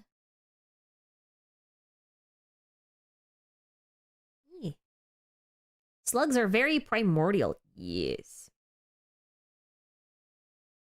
Maybe Natlin is an axolotl because of rebirth. Maybe. Maybe. But the thing is axolotls are called loaches in Genshin, which is freaking weird because loaches came out like around when Ganyu came out. It was like what, like 1.3? Something like that. And everyone thought she was going to use the loach pearls. And since that version, loach pearls have legit, like, they have no use. They are used in nothing. They're not used in recipes. You can't cook with them. You can't do anything alchemy with them. You can't use them for ascension. You can't use them for level. Like, you can't do anything with them. But the thing is they're called a loach. But this is a loach. Loaches are like a branch of fish. This is not an axolotl. Like what? Why did they call it a loach pearl? And you know what? I did check the Chinese. It is still called a loach. And I don't know whether there's a Chinese word for axolotl. I don't actually know that. So maybe that's where the problem is. But still. Fire dragon being a salamander makes sense. Yes, that also makes sense. Oh, I want to show you this because I'm here. Spanish dancer. Slug. This thing's cool. Look at it. It's kind of like a Sealy. It does a little dance. Does a little dance. Okay. That's enough of that. Ah, it's loud. I was not prepared. I wasn't prepared. But yeah. So look how big this city is though. Like it's at least the size of Sumeru City. At least. I'm gonna bet it's bigger because it looks like it's gonna have districts and it's gonna have a whole sewer system underground where I'm gonna bet like a lot of people live based on the time period that we're looking at.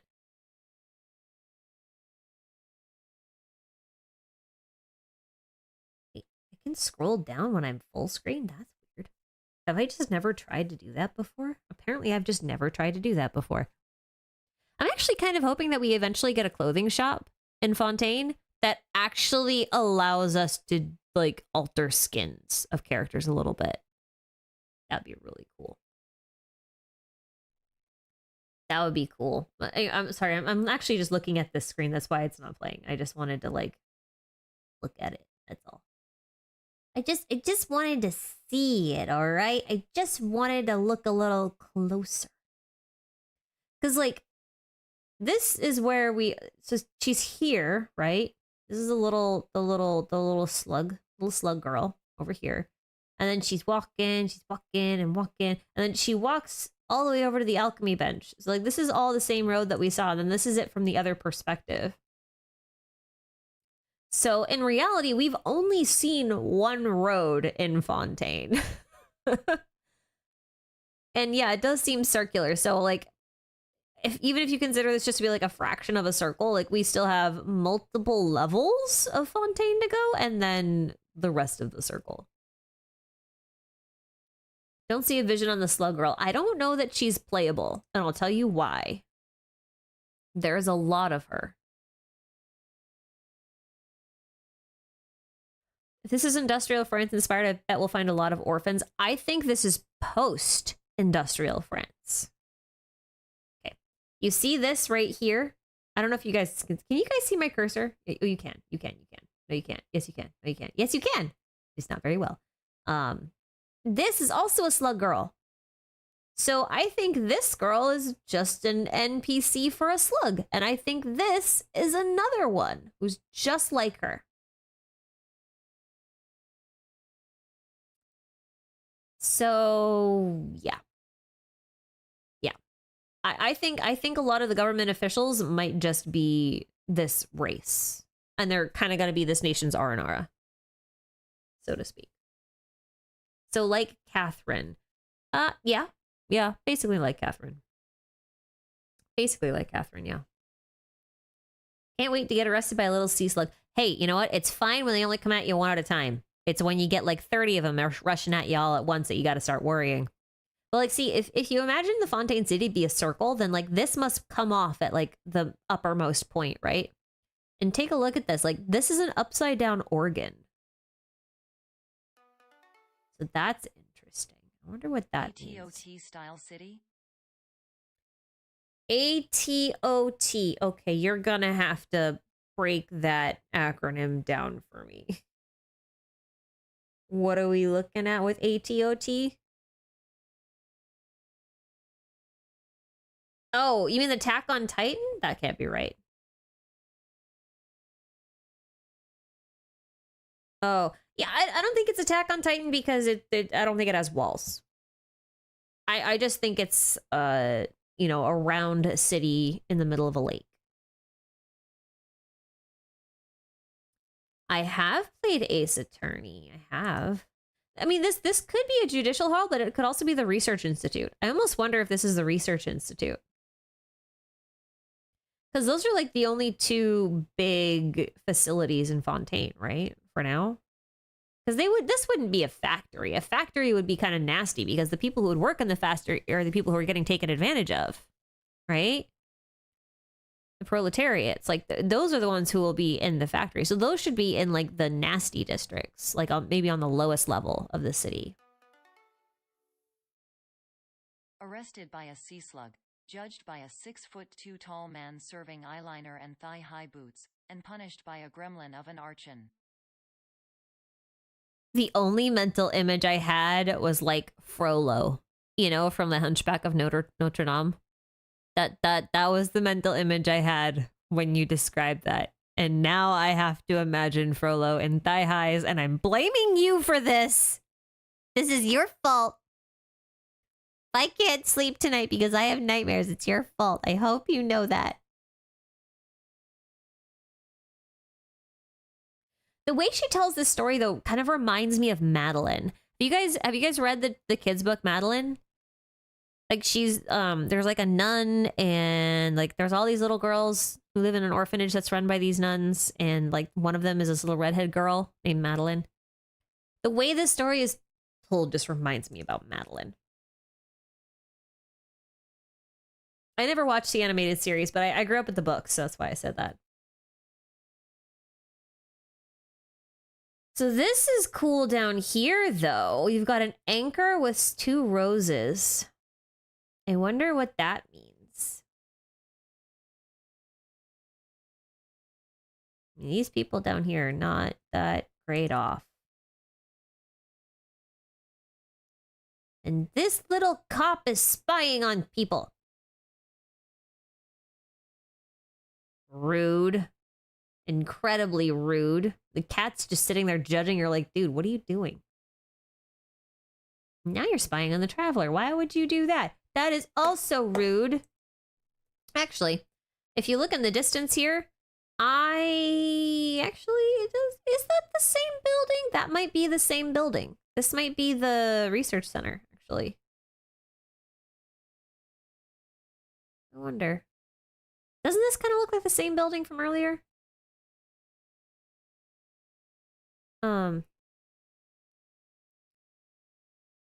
Not this one. This one. I mean, it kind of does. I mean, we can't see the back of it, but it kind of looks like that one.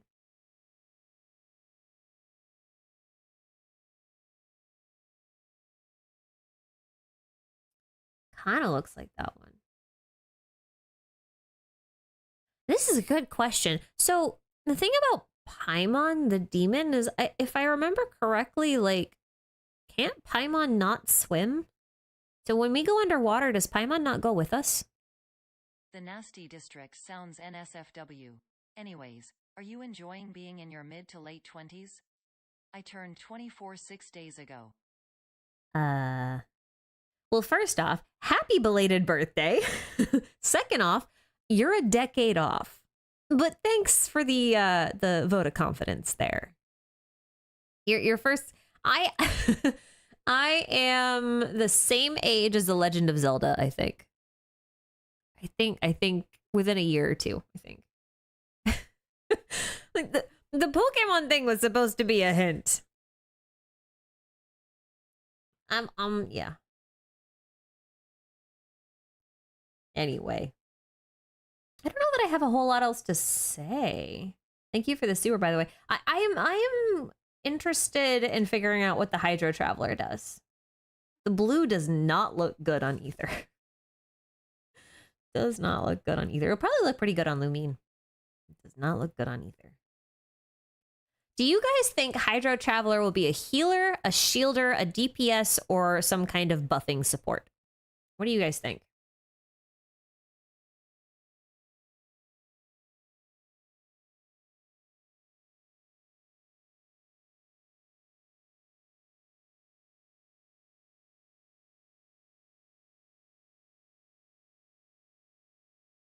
Sub DVS buffer. Yep. Why are you guys calling me a cougar? What the hell? I'm not that old. It's distress. You guys don't understand. Like, once you hit 25, there's no difference between 25 and like 40. Like, you just kind of stop aging for a while and then you'll start again at some point.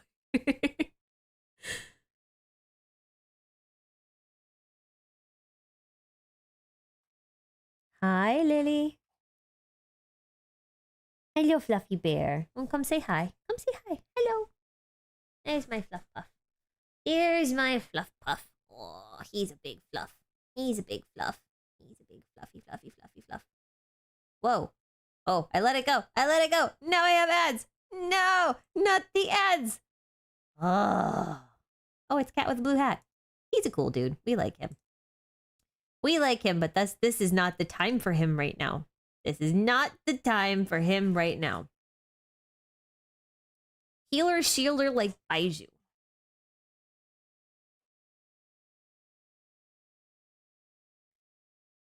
Guys, if Fatui only have 2 Gnosis left, one from Fontaine and one from Natlin, that only applies if you believe that Venti actually gave up his Gnosis. There's a theory, and I don't know if I believe it yet or not, but like there's a theory I think is very plausible that like when we saved Dvalin, Venti gave him like this big orb of an Animo energy. And Dvalin was all like, is this the power of the Animo Archon? And it was one of those moments where you're like, did Venti fake out Senora? Because it's very, very possible. Who'll be the Fatui and Fontaine? I will be surprised if we don't get Arlecchino and Cendrone. And the reason for that is because Cendrone is all about automatons, right? And Fontaine is full of automatons. So it makes sense for her to be there. But Arlecchino, based on the time period that Fontaine is in, it was a period where there were so many orphans. And what does Arlecchino do? She takes in orphans and raises them to be Fatui soldiers. That is her job. She has the House of Hearth. That's like her responsibility, right? So in my opinion, those are the two who I expect to see there. I would not be surprised if Dottore showed up for like a few minutes. And I know this is a lot of Harbingers, but I also feel like it's realistic to believe we'll have an encounter with Capitano in 4.0. But I say that because we only have 3 regions left before we get to Conria. And we've only really dealt with like 3 or 4-ish Harbingers, depending on how you define dealt with. And there are 11 of them. So if we're going to get through them all, we got to kind of speed things up a little bit. Like we got to start encountering more of them at a time. So that just has to happen. No child? I mean, child's kind of dealt with. Like, he might show up. I wouldn't be surprised, but like, you know. I just feel like we're going to be introduced to a lot of Fatui. But I think the 2 in focus will be Arlecchino and Cendrone, specifically. I just won't be surprised if we see Dottore and see Capitano. Like, if they show up for a few minutes, like, gauge someone's strength, and then poof, and we don't see them again for, like, another patch, right? Like, that would not surprise me.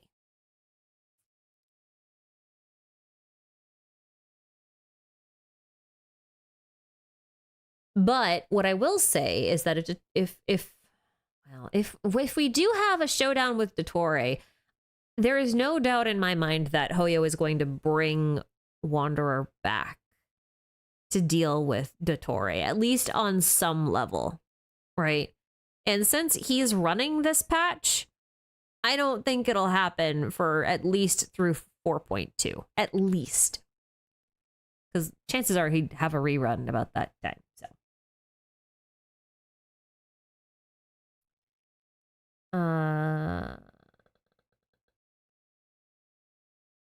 Haru's putting on a tinfoil hat. What if Focalor can transfigurate and she is the cat? The power of water is its ability to take any shape. I mean, the Cheshire Cat did like to use a lot of illusions, so I mean, plausible. I can't really think of like any cat-based water myths, but like cats don't really like water, so that shouldn't surprise me. I don't know how much I go with that, but a Shikai is old enough to be a grandma. That is not true unless you imply that, like, I would have had to have a kid really, really, really young, and then that kid would have to have a kid really, really young. I mean, like, theoretically, sure. But the only grandma I'm gonna be is to a little 4-legged puppy. But that's not even gonna happen because my pups are neutered. So,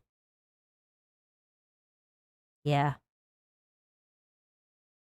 I have fun stories about that, actually. Do I think Kaya's skin will have any relevance to his lore whatsoever? Maybe. I mentioned it earlier, but like his skin has been likened to Sinbad the Sailor, which is kind of a callback to Kaya's story quest where he talked about his grandfather, who he described as a pirate. So I kind of like that. I mean, like most of these skins don't have like a ton of lore surrounding them. Even Deluxe is just the outfit he wore during a point in time of his character story that we already kind of knew about, but we got to see. So I mean, like, there's that. So will we finally meet Allison Fontaine? I hope so. I hope we at least get to meet someone from the Hexen Circle, because like we should at least meet a couple of them by now, don't you think?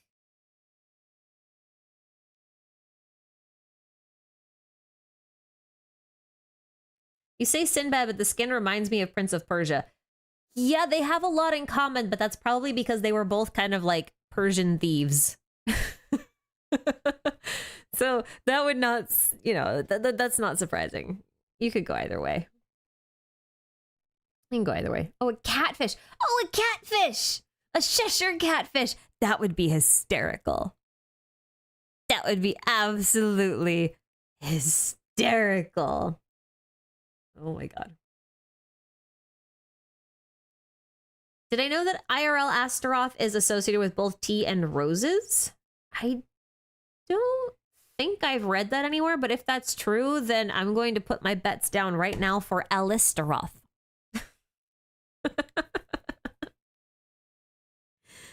Okay. I don't think I have anything else to add though that's like relevant and important to anything that's going on here, really. I think I've kind of covered everything I wanted to cover in a very not so cohesive manner.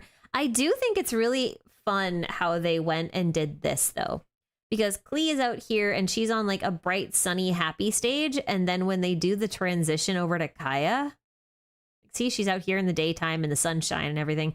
And then they do this transition to Kaya and it's like dark and purple and nighttime. And I think that's just very fitting of a transition.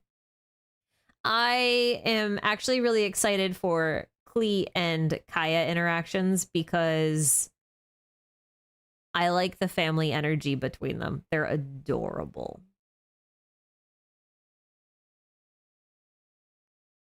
Do I think Fontaine will have a circus element to the story like 2.8 and the Dreams Surely 4.0 could use circus elements shown by Lene and Lynette? I'm gonna wager not quite circus, but not too far off. You'll see.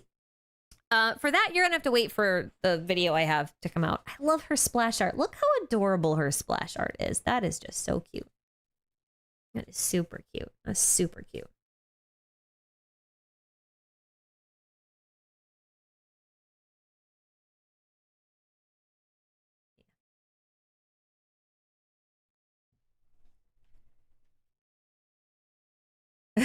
What if the cat slug things are being controlled against their will? They're too happy I'm not buying it.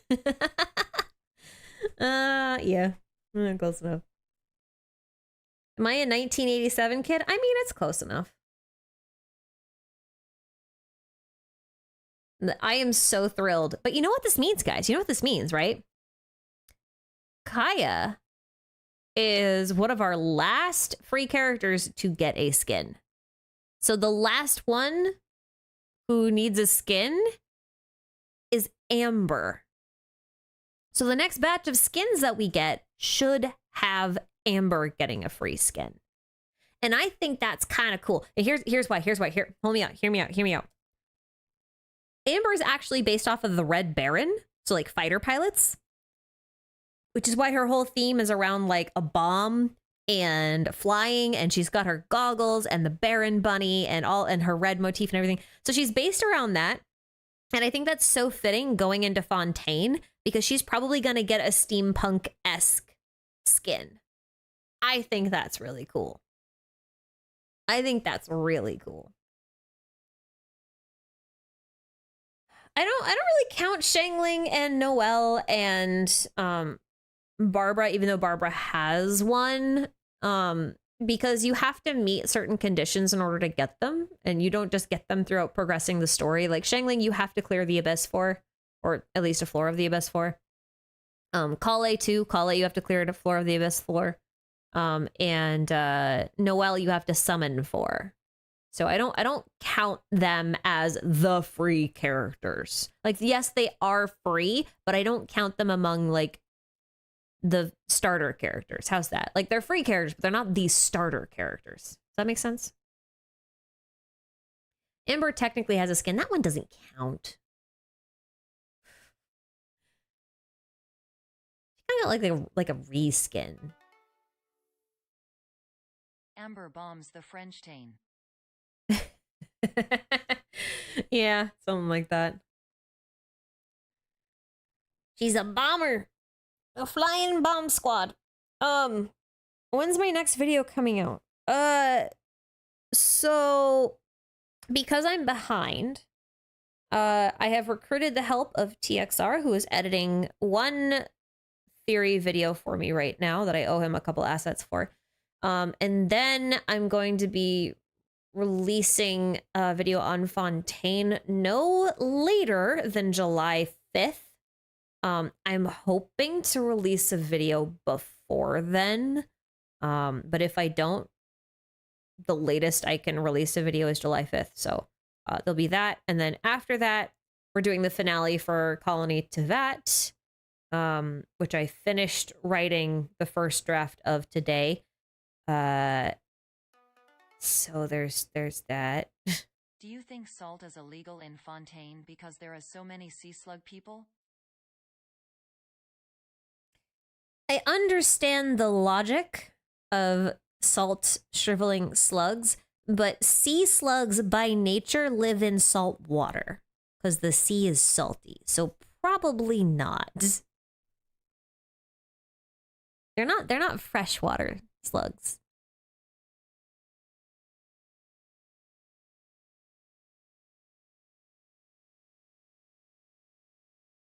Otherwise, I understand the logic. I understand the logic. That does make sense. But yeah, so the latest and next video is going to come out is July 5th. I'm hoping to have one out before then. A nice little theory video before the Fontaine historical context history lesson kind of thing, which is what that video is going to be. And then, like I said, after that, we're doing the finale for Colony Tevat, so we can just close that chapter and I can go work on other things finally. And then I think by that point, we'll have enough new information from 3.8 that we'll probably start working on 3.8 stuff. And we should be back to a much more regular schedule. I like to release a video roughly every 10 days. Sometimes it fluctuates a little bit more than that, depending on what I'm actually working on. It ends up being about 4 to 5 videos per patch. Like I said, this patch has been a little weird because my personal schedule has been a nightmare. And I'm only just starting to catch up because I've literally run through my entire backlog at this point. And then it doesn't help that the Colony Tevat script is literally the most difficult script I think I've ever written, just because of the amount of iterations it's gone through and the amount of content I've sifted through just to come up with something, and the amount of times I've actually changed what it is. Because, like, I keep saying Colony Tevat. I changed the name of the whole thing. It's now called Project Tevat, and there's a reason for that, and we'll get to it, but it's because I scrapped my alien theory because I'm going to put it as its own thing somewhere else. So, yeah. There's a reason.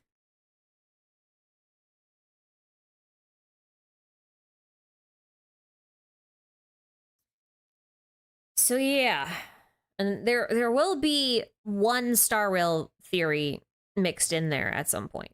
But right now, my Genshin stuff takes priority because Star Rail's also in a dead patch, because we're, usually the second patch after a game releases is kind of dead, just because, like, a lot of people are trying to get through just all of the content that already exists. So they give you a patch to catch up, and then they start things off again. So, like, when Star Rail 1.2 comes out, then the story will come up, and then I'll probably release a little bit more on that.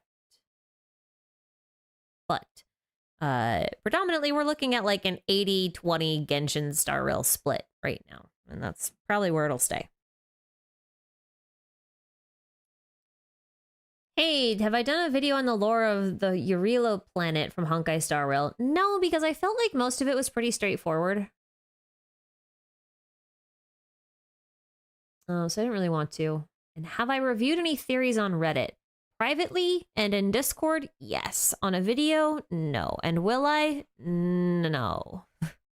I feel like Reddit theories are either really well done, concise little analysis pieces, which are just really good, or they're batshit, what the heck am I reading pieces. Like, there's no in between. You have one or the other. So I try not to go on there very often. Am I going to R5 Wanderer's Weapon? No, that's crazy. I'm not a whale. Okay, I'm not a whale. Stop thinking I'm a whale. Don't do that. Also, do you, or any French chatters, know what nouvelette means? I tried looking it up, but I only see it used in relation to places. Nouvelette might be the relation to a place, though. Like, it might not be a name of anything. I don't know what it means specifically. I have some people I can ask.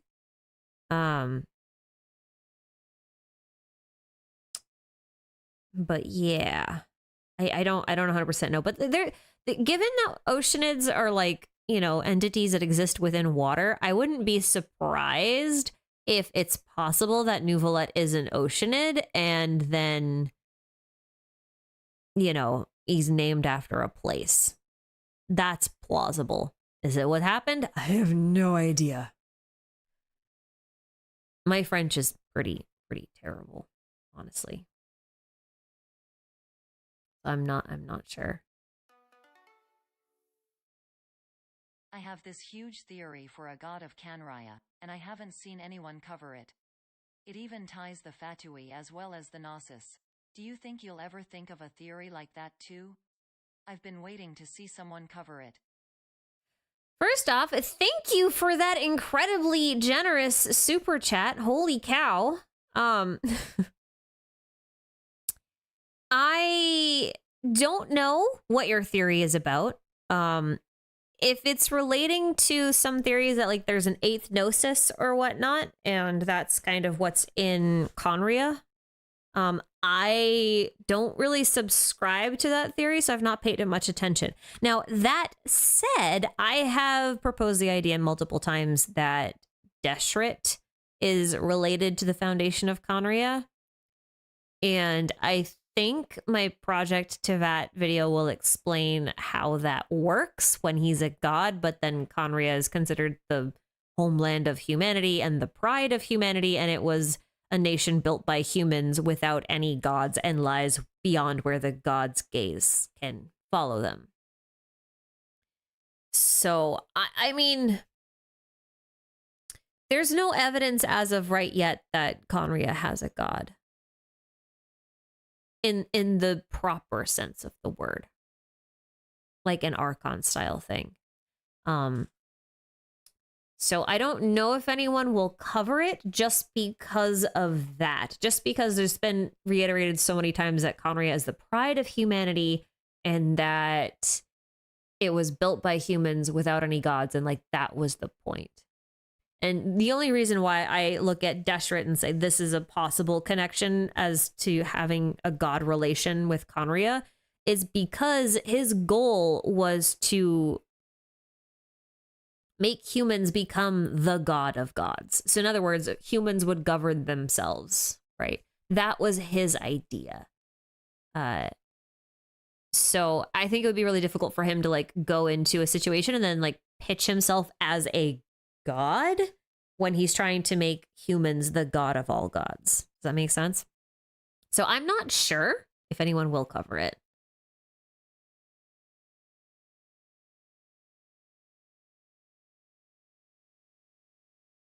But thanks again for that super chat. I'm you know, if you have a theory about it though, like there's no reason why you can't, you know, write it out and share it on Reddit. Cuz like if nothing else, someone might stumble across it and it might give them an idea for something else, or it might give them an idea that will help them make something into their own. And then often they credit the theory in question and, you know, it kind of goes from there. So if you have a theory like that, I do recommend sharing it because otherwise, you know, maybe you're the only person who's had the idea that you had. And there's no way to know. Have I seen Brand's online reaction to my recap patch 3.6 video and his idea about Paimon being Istaroth and we're in a time loop? Time loop is plausible if only because of the way finality works in Honkai Impact. It makes time loops in Genshin more realistic. But within Genshin, as far as I can tell, there is thus far no evidence of a proper time loop. There might be a finality style time loop. And the difference between the two is that time itself doesn't actually loop. It's like finality restarts humans. It doesn't restart all of time. It's complicated. So like it's plausible. I mean, Paimon could be Istaroth, but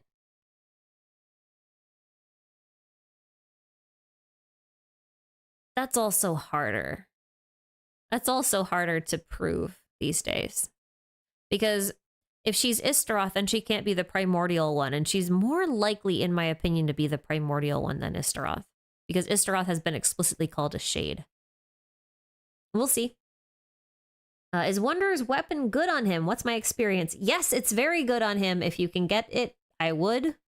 I wouldn't try to epitomize it. And it looks like it's going to be on an absolutely terrible banner because it's going to be with the donut. So I wouldn't pull it in that particular situation unless the 4 stars are amazing. And then it's just worth getting a donut because the 4 stars are so good. I mean, that in that case, sure. But I think his weapon is about as good as his first constellation. And if you have them together, I think you have more or less the ideal Wanderer without going all the way to C6. It basically goes Wanderer C1. Wanderer is equivalent to Wanderer R1, in my opinion, like C0 R1. And then way above that is Wanderer C1 R1. And after that is Wanderer C6 R1. There's like a very big jump in between there. That's been my experience. So, but you could basically go with Lost Prayers easily enough for him. It's not ideal, but I mean it works. It'll give you similar damage, but the attack speed is hard to replace. I just feel like that if you run him with anything but his first constellation and or his preferred weapon, you kind of want a C6 Yunjin or similar. That's my opinion. Do I think Kokomi might be connected to Fontaine because of her dragon bloodline? I don't think so, but I think it's possible that the Electro Dragon might actually be in Fontaine. I think they might switch. Nouvelette does have the feminine termination that means small. The Nouv comes from the same root as new. That would be really funny if his name means tiny woman.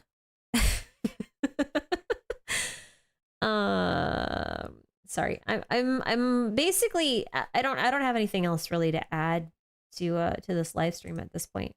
I think we've covered everything I wanted to go over except whatever the heck this little guy is. This little slow as crap So Rush. It's so slow. Even I know I'm at half speed, but it's so slow even at full speed compared to So Rush. Like, oh man. Oh man.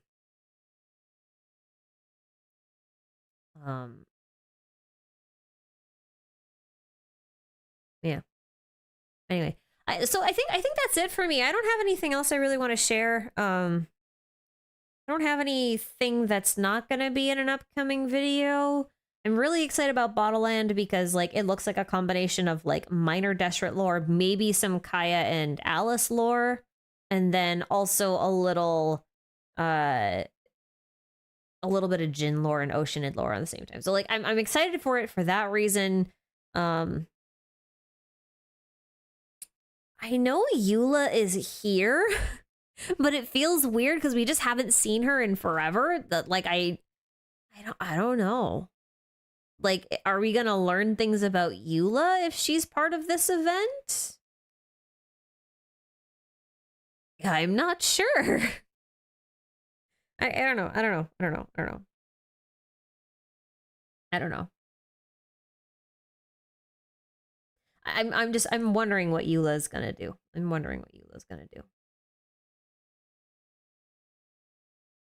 yeah, things look pretty good. I mean, the whole thing looks pretty good. We covered the Hexen Circle. We covered Fontaine. Covered my little boy here. Oh, one thing we didn't really talk about at all. I think I keep missing it. Where is it in the live stream anyway? Oh, I don't know. Maybe it wasn't in the live stream. Maybe I missed it. They're doing some real third-party collaborations with Kaveh, Nilu, Bennett, and Tignari and Albedo, which were really cool. They had some alternate skins that were neat. But they're not actually in this live stream. They're somewhere else. I don't remember where they are. I just saw them on Twitter, and they were really cool. But oh, it's on the Chinese stream. Oh, okay, that's where they were from. That makes more sense. Because like, why would they put it in the English live stream if it's not gonna like move over to the West? That makes sense. Okay, yep. Watch them confirm Eula Arlecchino relation on the event before Fontaine. Yeah. I don't know that they will. That would mean that Arlecchino is also from Mondstadt. I'm dubious. But maybe she's a Lawrence. Who knows? But all right, guys, I think that's it for me today. I've done everything I want to do. I don't have anything else to add. But should you have any questions, leave them in a comment. I will read them. I may not get back to you quickly, but I will read them. I'm trying to read them. I sent $50 because I am a whale. Also, Ashikai sounds cute as always. Should I see 6 Eula because she might not appear again? Well, first off, thank you again. But because you're a whale, okay. I get some whale funds. I'm not in the standard pool for the record. I will not break your pity. If your question is you see 6 Eula because she might not appear again, it's so hard to recommend that because like that's just such a FOMO thing to do. Here's what I'll say. I think there's a very good chance that when Fontaine comes, we'll start seeing triple banners. And the reason for that is because we have so many limited 5 stars right now that if we don't get triple banners, we're going to end up in a situation where every character is going to end up like Eula with like a year in between. And I don't think Hoyo's going to do that. I think they're either going to put in like double focuses or they're going to like add a third banner into the rotation. They kind of have to. With the amount of characters that they'll probably release for Fontaine, like they kind of have to. So I wouldn't. I don't necessarily think C6 Eula is a very good investment in Genshin right now anyway, unless you want to chase big numbers. But even then, you're probably better off with someone else at this point, at least until she gets a better support, because Mika ain't it. Mika is not her support, but that's my opinion. I wouldn't bother unless you love her. If you love her, go for it. Otherwise, I wouldn't bother. All right, I'm gonna head out then. Thank you all for stopping by. Thanks for being patient with me. I promised there's stuff in the oven. I promised there's stuff cooking. It looks like I have some adjustments to make to my layouts. Just a little wee bit. Like there's some stuff getting cut off there that I gotta fix. But yeah, I will do that. There's more stuff coming for these things. But in the meantime, I will catch you all in the next video, which should be soon. Just soon, like no more than 10 days, like tops. I'm catching up, I swear. Okay, thanks for coming by. I'm excited for 3.8.